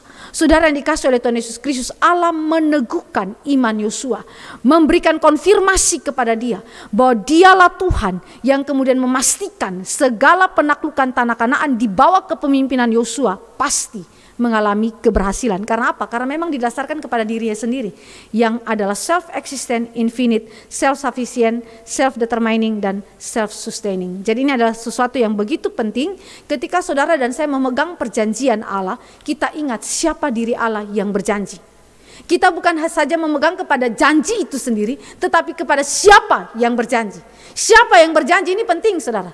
Karena berkaitan langsung dengan penggenapan daripada janji tersebut. Saudara, ketika engkau berjumpa dengan sesama kita yang berjanji, kadang-kadang kan kita tuh tidak mudah percaya kepada orang yang berjanji, bukan? Karena orang tersebut yang berjanji bisa saja ingkar janji. Dia bilang, oke, saya berhutang kepada engkau dan saya akan membayarnya dengan bentuk cicilan misalnya. Tetapi di dalam waktu yang ke depan dia tidak cicil-cicil. Juga tidak ada konfirmasi. Saudara, itu berarti tidak bersesuaian dengan janji dia. Maka janji itu berkaitan langsung dengan siapa yang berjanji. Karakter daripada pribadi yang berjanji. Itu sebabnya kita sebagai manusia sangat tidak mudah mempercayai orang yang berjanji. Bahkan diri kita yang berjanji pun kita sulit percaya. Karena apa? Kita tidak bisa dipercayai dalam karakter diri kita. Kalau Allah kita tidak. Allah kita adalah Allah yang dapat dipercayai, dapat disandari perjanjiannya. Karena memang dia setia. Dia Allah yang memang setia dari dirinya sendiri. Dia adalah setia dengan seluruh karakter-karakter yang dimilikinya. Jadi perintah Allah bagi penaklukan tanah Kanaan untuk Yosua diletakkan dasarnya itu kepada diri Allah sendiri. Jaminan kemenangan itu pada diri Allah sendiri. Kedua, penugasan daripada Yosua, saudara, ini berkaitan dengan perintah Allah untuk kuatkan dan teguhkanlah hatimu yang diulangi 3 kali. Ayat 6, ayat 7, dan ayat yang ke-9. Kuatkan dan teguhkanlah hatimu. Bukankah aku sudah berkata, kuatkan dan teguhkanlah hatimu. Apa maksudnya hal ini, saudara ya? Jadi ini berkaitan dengan Yosua sebagai pemimpin yang ditetapkan Allah atas Israel. Dia adalah agen yang membawa penggenapan perjanjian Allah kepada Israel. Perjanjian Allah yang sudah diucapkan kepada para patriark, dan kemudian sekarang dia menjadi agen yang kemudian membawa penggenapan itu. Saudara, itu berarti titik sentral daripada kepemimpinan Yosua di dalam sejarah keselamatan bagi Israel termasuk dalam perjanjian Allah itu begitu penting. Begitu penting. Kita sudah lihat mengenai arti nama daripada Yosua, saudara ya. Jadi berarti ini adalah sesuatu yang sangat penting kepemimpinan Yosua ini. Nah, kata memiliki di dalam teks kita, ya, di dalam teks kita ayat 6, ayat 7 sampai dengan ayat yang ke-9, kita lihat di sini misalnya ayat 6, kuatkan dan teguhkanlah hatimu sebab engkaulah yang akan memimpin bangsa ini memiliki negeri yang kujanjikan dengan bersumpah kepada nenek moyang mereka untuk diberikan kepada mereka. Kata memiliki itu adalah di dalam bahasa perjanjian baru mengacu kepada berkat rohani bagi umat Allah, yaitu keselamatan. Mari kita lihat perbandingannya dalam 1 Petrus 1 ayat 4. 1 Petrus 1 ayat yang ke-4.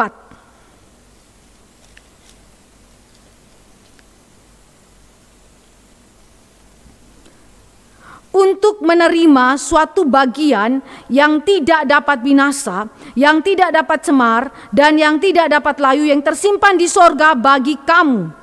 Ini berbicara mengenai keselamatan. Kalau kita lihat selanjutnya di dalam ayat yang kelima, yaitu kamu yang dipelihara dalam kekuatan Allah karena imanmu sementara kamu menantikan keselamatan yang telah tersedia untuk dinyatakan pada zaman akhir. Jadi kata memiliki kalau di dalam bahasa Inggris itu lebih clear ya. Itu berarti mewarisi. Memiliki itu berarti mewarisi tanah perjanjian. Nah, 1 Petrus 1 ayat 4 menggunakan kata yang sama dalam bahasa Yunaninya, tetapi saudara itu mengacu kepada berkat rohani bagi umat Allah, yaitu keselamatan. Dengan kata lain, Yosua memiliki peranan yang begitu penting membawa Israel masuk ke tanah Kanaan fisik, tetapi di dalam kacamata perjanjian baru, Kanaan fisik ini berkaitan dengan berkat rohani, yaitu keselamatan bagi umat Allah. Jadi saudara yang dikasih oleh Tuhan Yesus Kristus, betapa sentral sekali lagi kepemimpinan daripada Yosua di dalam pergerakan sejarah daripada keselamatan yang Allah kerjakan dalam kehidupan umat Allah. Jadi sekali lagi kita lihat bahwa kenapa kuatkan dan teguhkanlah hatimu, mengingatkan Yosua tentang peranan pentingnya di dalam pergerakan sejarah keselamatan yang Allah kerjakan bagi umat Allah.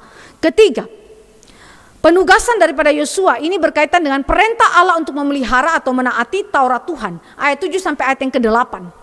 Kenapa perintah Allah ini sangat penting, saudara, berkaitan dengan penaklukan tanah Kanaan?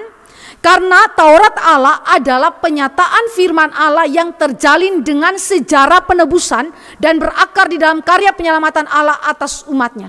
Sekali lagi, Taurat Allah berbicara mengenai apa? Sejarah penebusan.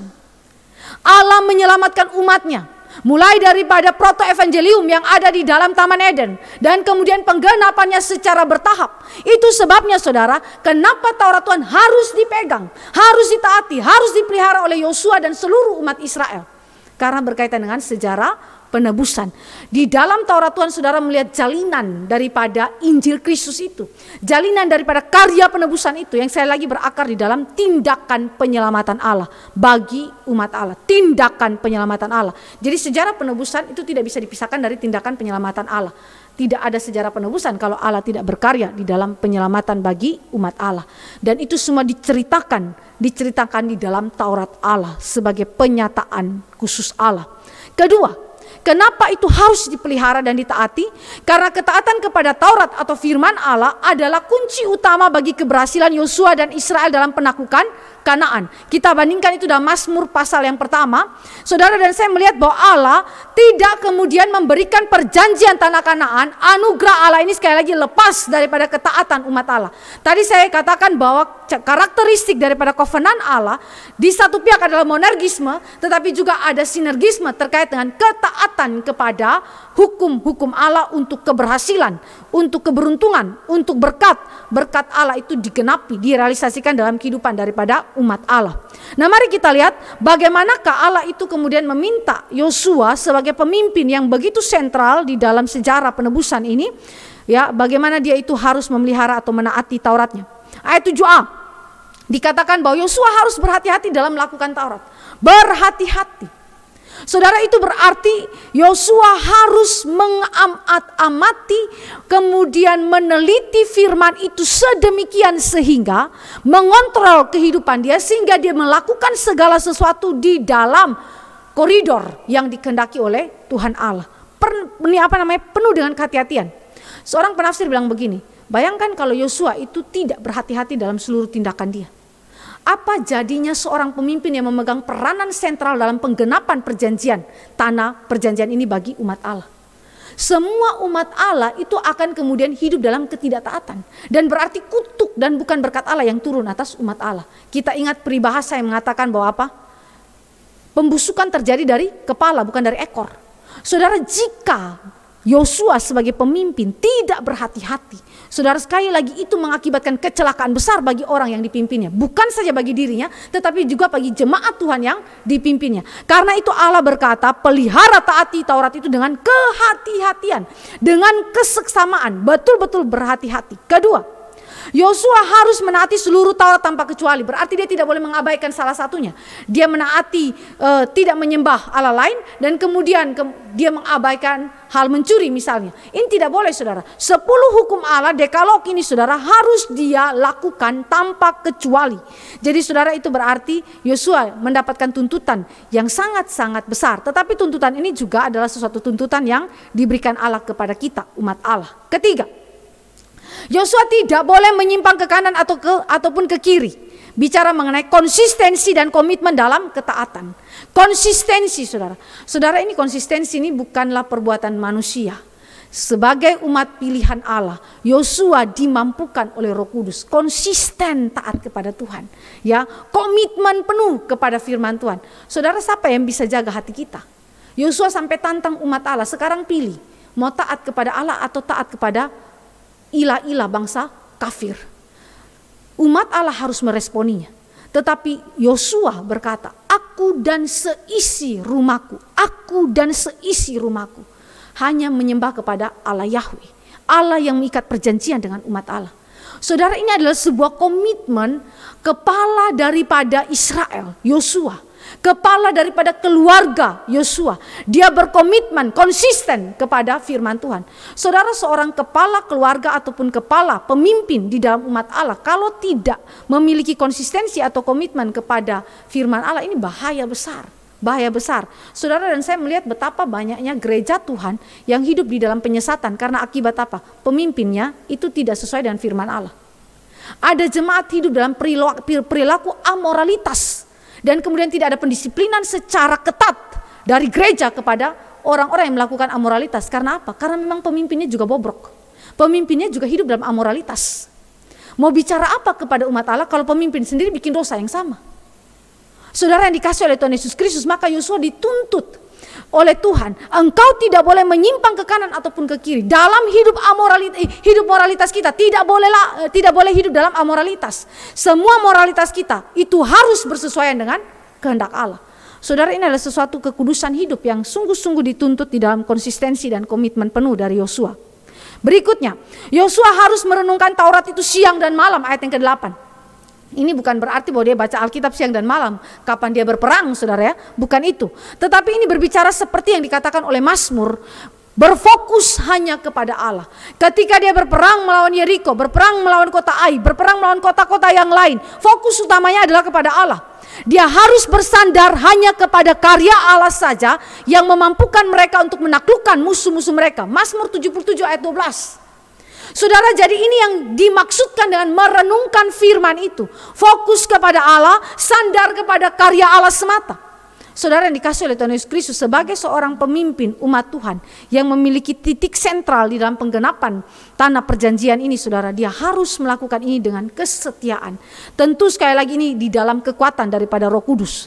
Dan kemudian Taurat Allah yang ditaati itu dan yang dipelihara adalah Taurat yang telah tertulis, yang bersifat permanen dan tidak boleh diubah. Saudara, ini berarti menghormati Alkitab tanpa mengurangi atau menambahkannya. Saudara, kita lihat di dalam tulisan daripada Yohanes, ya, seorang daripada murid Tuhan Yesus, dia pernah memberikan peringatan di dalam salah satu tulisannya. Dia bilang apa? Tidak boleh seorang pun menambahi atau mengurangi daripada tulisan ini. Kalau dia melakukannya, maka Allah akan murka dan mengutukinya. Saudara, hal yang sama dituntut oleh Allah kepada Yosua. Sebagai pemimpin umat Allah, dia harus konsisten kepada firman yang bersifat permanen itu dan tidak boleh berubah. Tidak boleh ditambahkan, tidak boleh dikurangi daripada apa yang sudah Allah nyatakan. Saudara, ini adalah sesuatu yang begitu penting berkaitan dengan penugasan Yosua. Jadi kalau kita lihat penugasan Yosua di sini berarti sesuatu yang begitu penting berkaitan dengan perintah Allah. Yang kedua berkaitan dengan kuatkan dan teguhkanlah hatimu, di mana Allah itu menyertai umat Allah, bahwa Allah pasti memberikan tanah perjanjian itu kepada Yosua sebagai pemimpin umat Allah. Dan kemudian ketiga berkaitan dengan pemeliharaan terhadap Taurat Tuhan. Ini adalah hal-hal yang begitu penting yang Yosua itu harus perhatikan. Dan bukankah ini adalah wujud daripada penyertaan Allah atas Yosua? Yosua disertai Tuhan melalui 3 poin ini di dalam penugasannya. Ketiga, terakhir, Allah menyatakan Kanaan adalah warisan bagi umat Allah. Allah memilih Yosua sebagai pemimpin yang disertai oleh Tuhan untuk menggenapi janji Allah bahwa tanah waris itu diberikan kepada umatnya. Ketiga, dalam menjalankan seluruh penaklukan tanah Kanaan tidak bisa Yosua sendiri. Juga tidak bisa dilakukan dengan terjadinya perpecahan di antara bangsa itu. Tetapi penaklukan tanah Kanaan yang adalah kehendak Allah harus dilakukan dengan kesatuan umat Allah. Kesatuan umat Allah. Tidak boleh ada perpecahan di dalam suku tersebut. Saudara, ketika engkau dan saya melihat ke dalam upaya penaklukan tanah Kanaan di waktu pengembaraan padang gurun, itu ada perpecahan di antara daripada suku-suku Israel ini. Ada yang mau menaklukkan, ada yang tidak mau, begitu ya. Kemudian yang menaklukkan itu dihukum mati oleh Tuhan Allah karena memang Allah tidak berkehendak atas keputusan mereka. Saudara dan saya melihat adanya ketidaksatuan di antara mereka, bahkan ketidaksatuan di antara umat Allah dengan Musa sendiri sebagai pemimpinnya. Mereka menunjukkan pemberontakan yang begitu keras kepada Musa. Tetapi beda dengan Yosua. Allah memberikan kepada Yosua itu suatu kesatuan umat Allah yang berkomitmen untuk mendukung peperangan itu, penaklukan terhadap tanah Kanaan. Sekali lagi saudara dan saya melihat komitmen ini adalah komitmen yang juga pernah diucapkan Israel kepada Musa, walaupun Ya, sekali lagi Israel melanggar daripada komitmen ini. Tetapi saudara dan saya melihat bahwa komitmen ini diutarakan kembali oleh Israel kepada pemimpin baru Yosua. Dan Israel di dalam hal ini adalah generasi kedua. Generasi kedua. Saudara, generasi kedua adalah generasi yang lahir di pengembaraan padang gurun. Mari kita lihat bagaimanakah kesatuan umat Allah ini terlihat di dalam dua hal. Ayat 12 sampai dengan ayat 15 berbicara mengenai perintah bagi 3 suku di sebelah barat sungai Yordan. Perintah ini kepada 3 suku, yaitu Ruben, Gad, dan setengah suku Manasye. Saudara, ini adalah perintah yang pernah diucapkan oleh Musa di dalam kitab Bilangan dan kitab Ulangan kepada 3 suku ini, sebelum mereka itu mendapatkan tanah yang diberikan oleh Allah melalui Musa. Nah, apa yang kemudian diperintahkan kepada 3 suku ini, Ruben, Gad, dan setengah suku Manasye di sebelah barat sungai Yordan? Yang pertama adalah berbicara mengenai kesatuan seluruh Israel dalam menaklukkan Kanaan. Mereka 3 suku ini sudah lebih dahulu dapat tanah mereka. Karena pada waktu Musa itu hidup, sebelum Musa itu mati, 3 suku ini sudah dapat pembagian tanah itu. Tetapi suku-suku yang lain belum dapat. Lalu apakah mereka berdiam diri menikmati seluruh tanah yang mereka sudah mendapatkan dari Musa, dan kemudian mereka boleh menikmati hidup bersama dengan keluarga, anak istri mereka di negeri yang telah diberikan oleh Musa kepada mereka? Jawabnya tidak. Allah melarang mereka menikmati tanah itu walaupun itu telah diberikan oleh Musa ketika Musa itu hidup bagi mereka, ya, sebelum Musa itu mati. Tetapi mereka dilarang untuk menikmatinya sebelum umat Allah secara menyeluruh mendapatkan tanah mereka masing-masing. Saudara yang dikasih oleh Tuhan Yesus Kristus, itu berarti di dalam hal ini Allah menekankan mengenai kesatuan. Penaklukan tanah Kanaan adalah perintah Allah, bukan saja dilakukan oleh Yosua atau segelintir suku-suku yang ada, tetapi oleh seluruh umat Allah. Saudara yang dikasih oleh Tuhan Yesus Kristus, di dalam hal ini kita melihat mengenai prinsip penaklukan oleh umat Allah terhadap musuh-musuhnya dengan kekuatan oleh Tuhan, tetapi juga di dalam satu kesatuan umat Allah. Nah, di sini ketika engkau dan saya ada dalam hidup gereja zaman sekarang, saudara dan saya juga membutuhkan kesatuan yang sedemikian.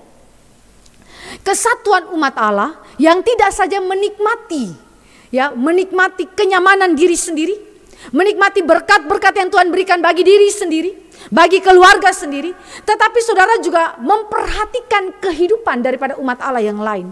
Bagaimanakah perjuangan umat Allah itu di dalam penaklukan terhadap dosa, penaklukan terhadap pencobaan daripada iblis. Salah satunya saudara dan saya dapat tunjukkan itu di dalam hal doa.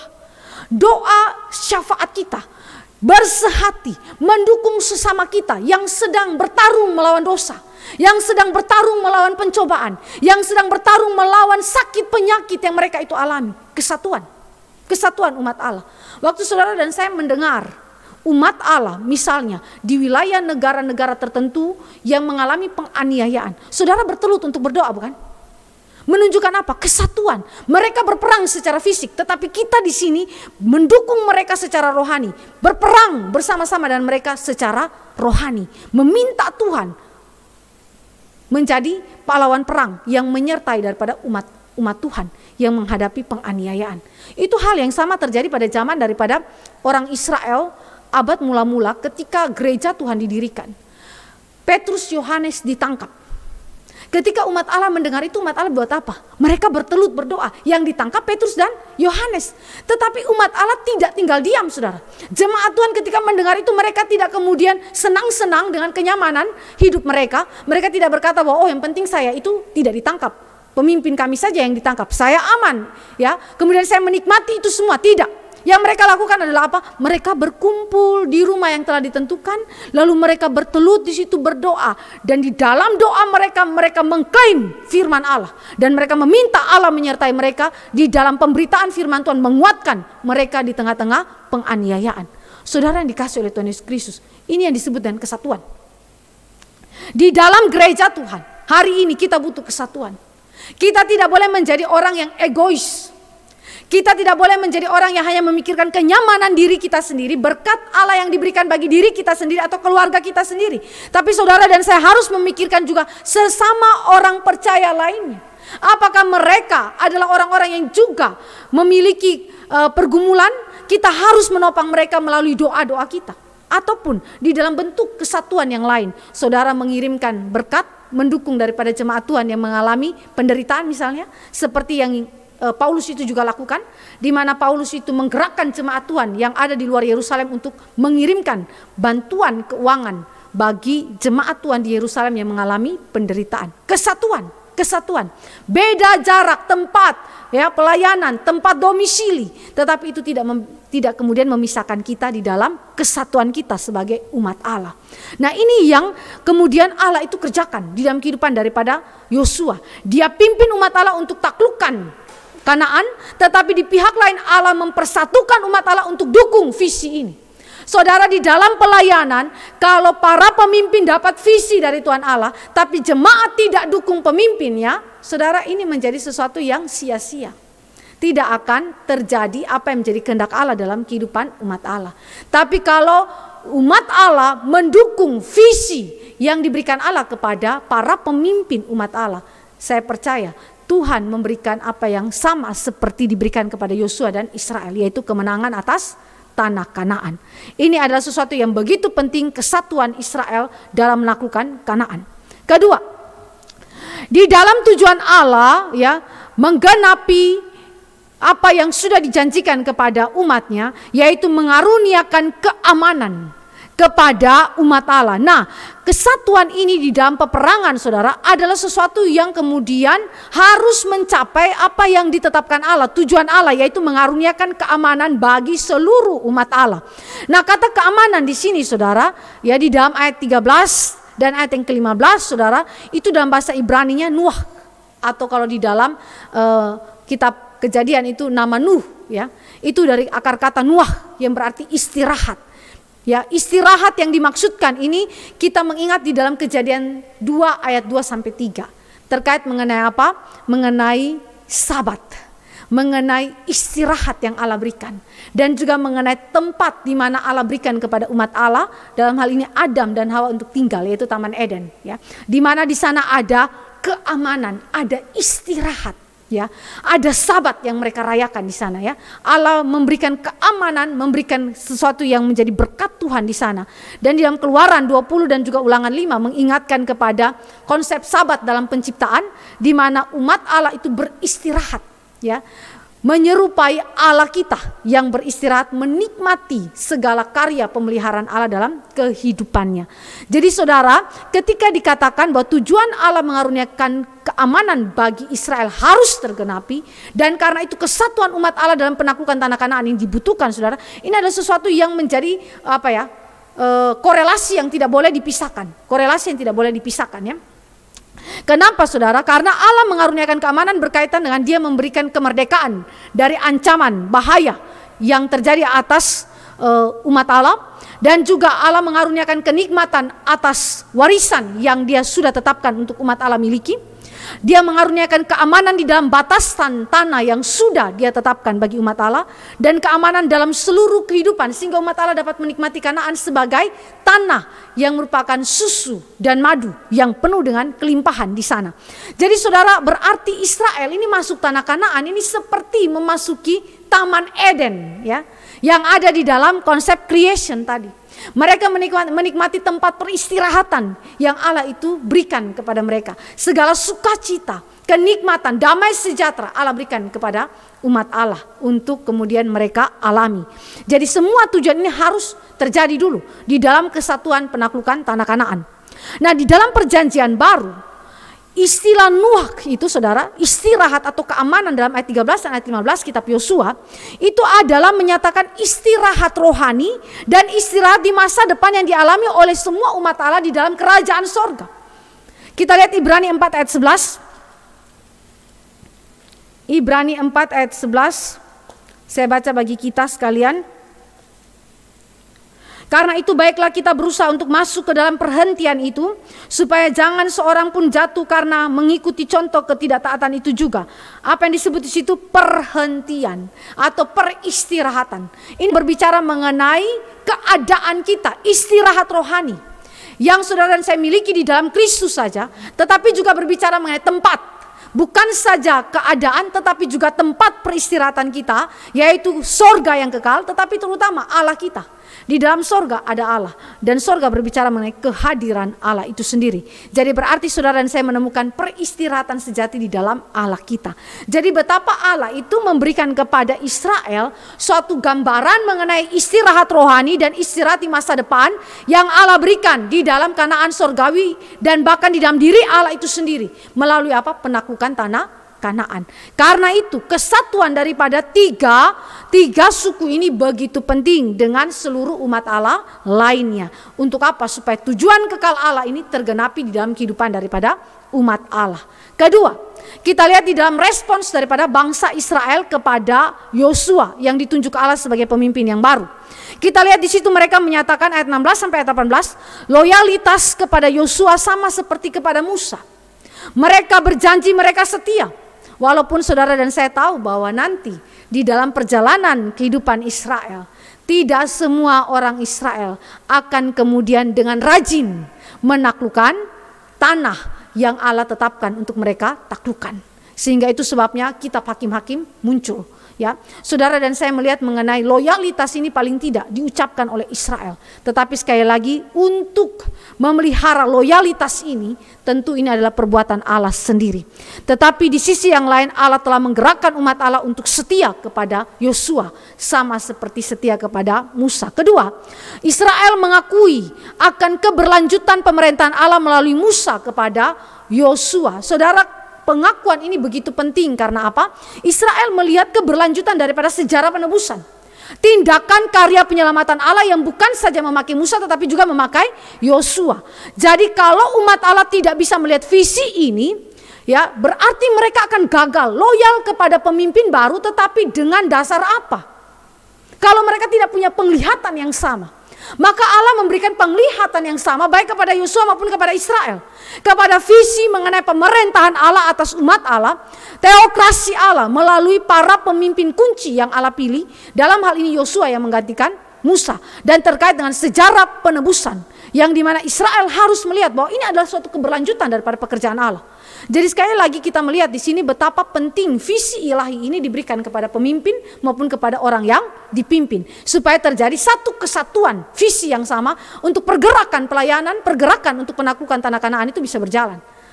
Ketiga, penolakan kepada kepemimpinan Yosua sama dengan penolakan kepada kepemimpinan atas Allah sendiri. Seperti mereka memberontak kepada Musa dan kemudian ini adalah pemberontakan juga kepada Allah. Saudara, ini berarti Allah memberikan kepada Israel suatu komitmen yang sungguh-sungguh untuk setia taat kepada perintah daripada Allah melalui Yosua dalam penaklukan Kanaan. Dengan demikian saudara dan saya melihat melalui kesatuan umat Allah, kehendak Allah, tanah Kanaan ditaklukkan, pasti terjadi. Pasti terjadi. Allah memberikan hal yang begitu indah kepada Yosua maupun kepada Israel. Satu kesatuan, pergerakan pasukan Allah untuk memasuki tanah perjanjian sebagai tanah waris daripada Allah. Sehingga apa yang digenapi, apa yang dijanjikan oleh Allah kepada para patriark itu tergenapi secara penuh pada waktu itu bagi umat Israel. Kiranya firman Tuhan hari ini juga membawa engkau dan saya melihat bahwa Allah kita adalah Allah yang memimpin seluruh pergerakan daripada umat Allah di dalam melakukan pelayanannya, di dalam tugas-tugas yang Allah berikan kepada kita. Baik secara personal maupun komunal, Dia pimpin kita dan Dia memberikan kepada kita kesatuan hati untuk bergerak maju melakukan apa yang menjadi kehendak kekal Allah bagi kita. Kiranya firman hari ini boleh memberkati kita semua. Tuhan Yesus memberkati. Mari kita berdoa. Bapa dalam kerajaan sorga, kami datang kepada Tuhan bersyukur karena Engkau adalah Tuhan kami yang telah mengaruniakan tanah Kanaan bagi umat kepunyaan Tuhan. Tidak bagi orang lain Engkau berikan, tetapi bagi umat pilihan Tuhan saja. Dan kami tahu bahwa ini adalah anugerah Allah bagi kami yang bukan karena kekuatan dan andil kami, tetapi hanya karena belas kasih Tuhan, kesetiaan Tuhan, kebesaran Tuhan saja kami diberikan. Dan kami juga bersyukur kepada Tuhan karena Engkau menyatukan hati kami sebagai umat Allah untuk boleh menikmati akan anugerah Allah ini. Tuhan, kiranya firman ini boleh menghiburkan kami dan menguatkan kami dalam segala situasi kehidupan kami, supaya kami tetap memandang Tuhan kami sebagai Allah yang memimpin hidup kami, yang membawa kami untuk menaklukkan musuh-musuh kami dan memenangkannya oleh kekuatan Tuhan semata. Dalam nama Yesus Kristus Tuhan, kami berdoa dan menaikkan syukur. Amin. Baik Bapak Ibu yang dikasihi Tuhan Yesus Kristus, kita akan memberikan persembahan kepada Tuhan. Kita menyanyikan lagu nomor 4, Ku Tahu Siapa Yang Ku Percaya. 2 ayat saja. Kita berikan persembahan di dalam nomor rekening yang telah tertera di layar. Dan bagi kita yang memberikan pertanyaan, silakan berikan pertanyaan di dalam nomor WA yang telah tertera di layar. Kita nyanyikan lagu nomor 4 ayat 1 dan ayat 2 saja.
Baik, ada pertanyaan yang sudah masuk.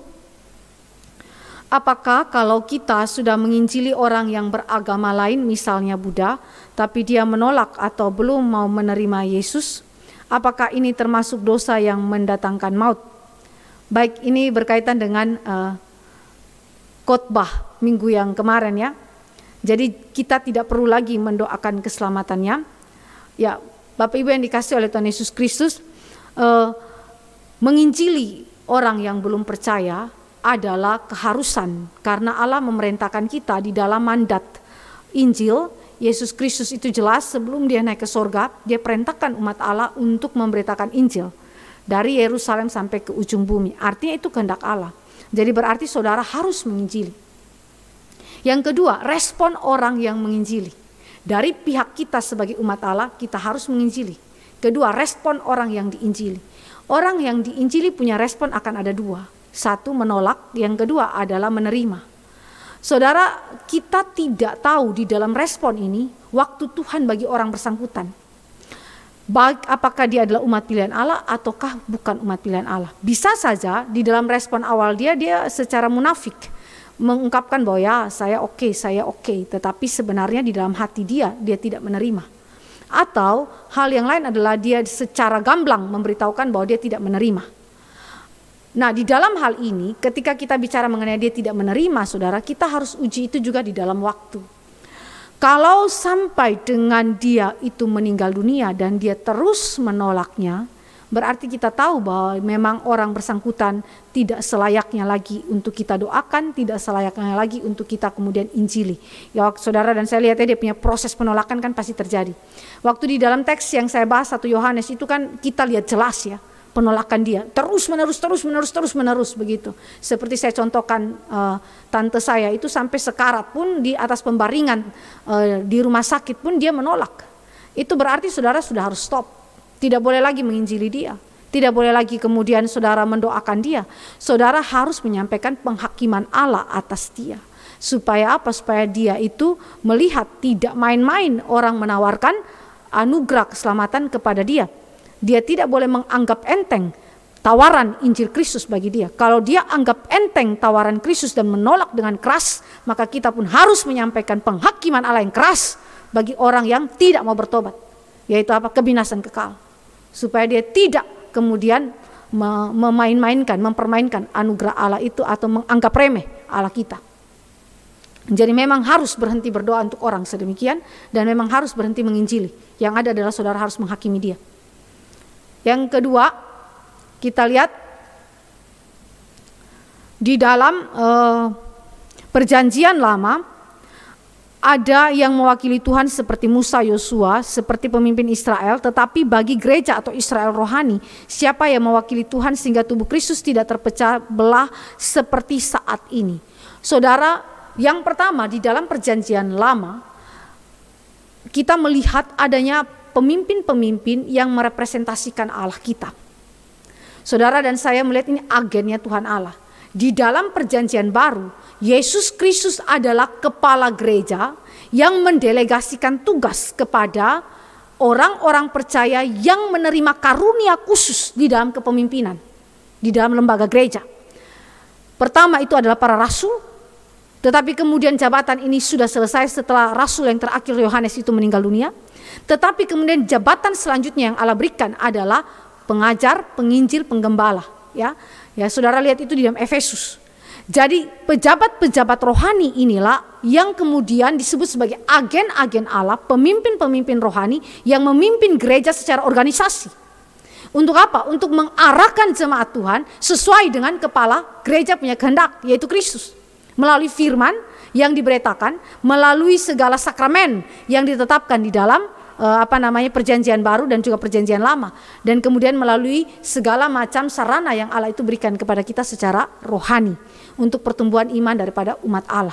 Jadi kalau saudara dan saya melihat siapa, berarti pengajar, penginjil, penggembala yang Allah berikan. Dan juga selain daripada itu ada penatua, ya, penilik jemaat, diaken, ya, yang juga diberikan kepada gereja Tuhan. Tentu ada hierarki kepemimpinannya, tetapi umumnya di dalam Alkitab itu penatua atau penilik jemaat itu sebenarnya sudah termasuk di dalamnya adalah pengajar, penginjil, dan penggembala. Jadi saudara, kita lihat di sini adalah Tuhan Allah sudah menetapkan agen-agen itu untuk kepemimpinan secara organisasi di dalam gereja perjanjian baru. Berarti saudara harus taat kepada mereka. Tetapi ingat, ketaatan itu dibatasi oleh hukum-hukum Allah, firman Tuhan. Sejauh perintah yang diberikan itu adalah berdasarkan firman, saudara taat. Tapi jika perintah itu tidak diberikan berdasarkan firman, itu adalah dosa, saudara tidak perlu taat. Ya. Jadi saudara seperti Yosua itu memerintah Israel berdasarkan firman Allah. Hidup dia pun harus sesuai firman. Jadi Israel loyal karena firman yang memimpin hidup daripada Yosua. Baik, mari kita berdoa. Bapa di sorga, kami percaya bahwa Engkau adalah Tuhan yang memelihara segala perjanjian Tuhan. Engkau adalah pribadi yang menggenapinya dalam hidup kami. Sekalipun kami banyak mengalami kesukaran dalam hidup ini, banyak ketidaktaatan kepada Tuhan, bahkan kematian melanda hidup kami sebagai umat Tuhan. Tetapi Engkau adalah Allah yang setia. Engkau menggenapi perjanjian-Mu dengan cara-Mu yang unik dan di dalam waktu Tuhan sendiri. Kiranya Engkau menghiburkan jiwa daripada setiap umat Tuhan. Biarlah kami tetap belajar mempercayai Engkau sebagai Tuhan kami, yang setia kepada perjanjian Tuhan, yang kemudian memberikan kepada kami penyertaan yang tak terbatas kepada umat kepunyaan Tuhan. Engkau kiranya menghiburkan kami dan memberikan pengharapan kepada Tuhan kami di dalam segala ragam kehidupan kami. Terima kasih Tuhan. Dan pada saat ini ketika kami memberikan persembahan, kuduskanlah persembahan ini. Berkatilah menjadi berkat melalui pekerjaan Tuhan di tempat ini. Kami boleh melakukan apa yang menjadi kehendak Allah, menggenapkan rancangan Tuhan di dalam MRI Depok ini. Terima kasih Tuhan Yesus, dan kami menyerahkan seluruh hidup kami ke dalam tangan Tuhan. Biarlah Engkau pimpin kami, Engkau sertai kami, dan berikanlah kepada kami penyertaan Tuhan atas kami, sehingga kami kuat dan dapat mampu mengalahkan segala pencobaan dunia ini dan dosa-dosa kami dengan kemenangan yang daripada Tuhan. Dalam nama Yesus Kristus Tuhan kami berdoa dan menaikkan syukur. Amin. Silakan duduk. Ibu-ibu, ibadah kita sudah selesai. Tuhan Yesus memberkati kita sekalian.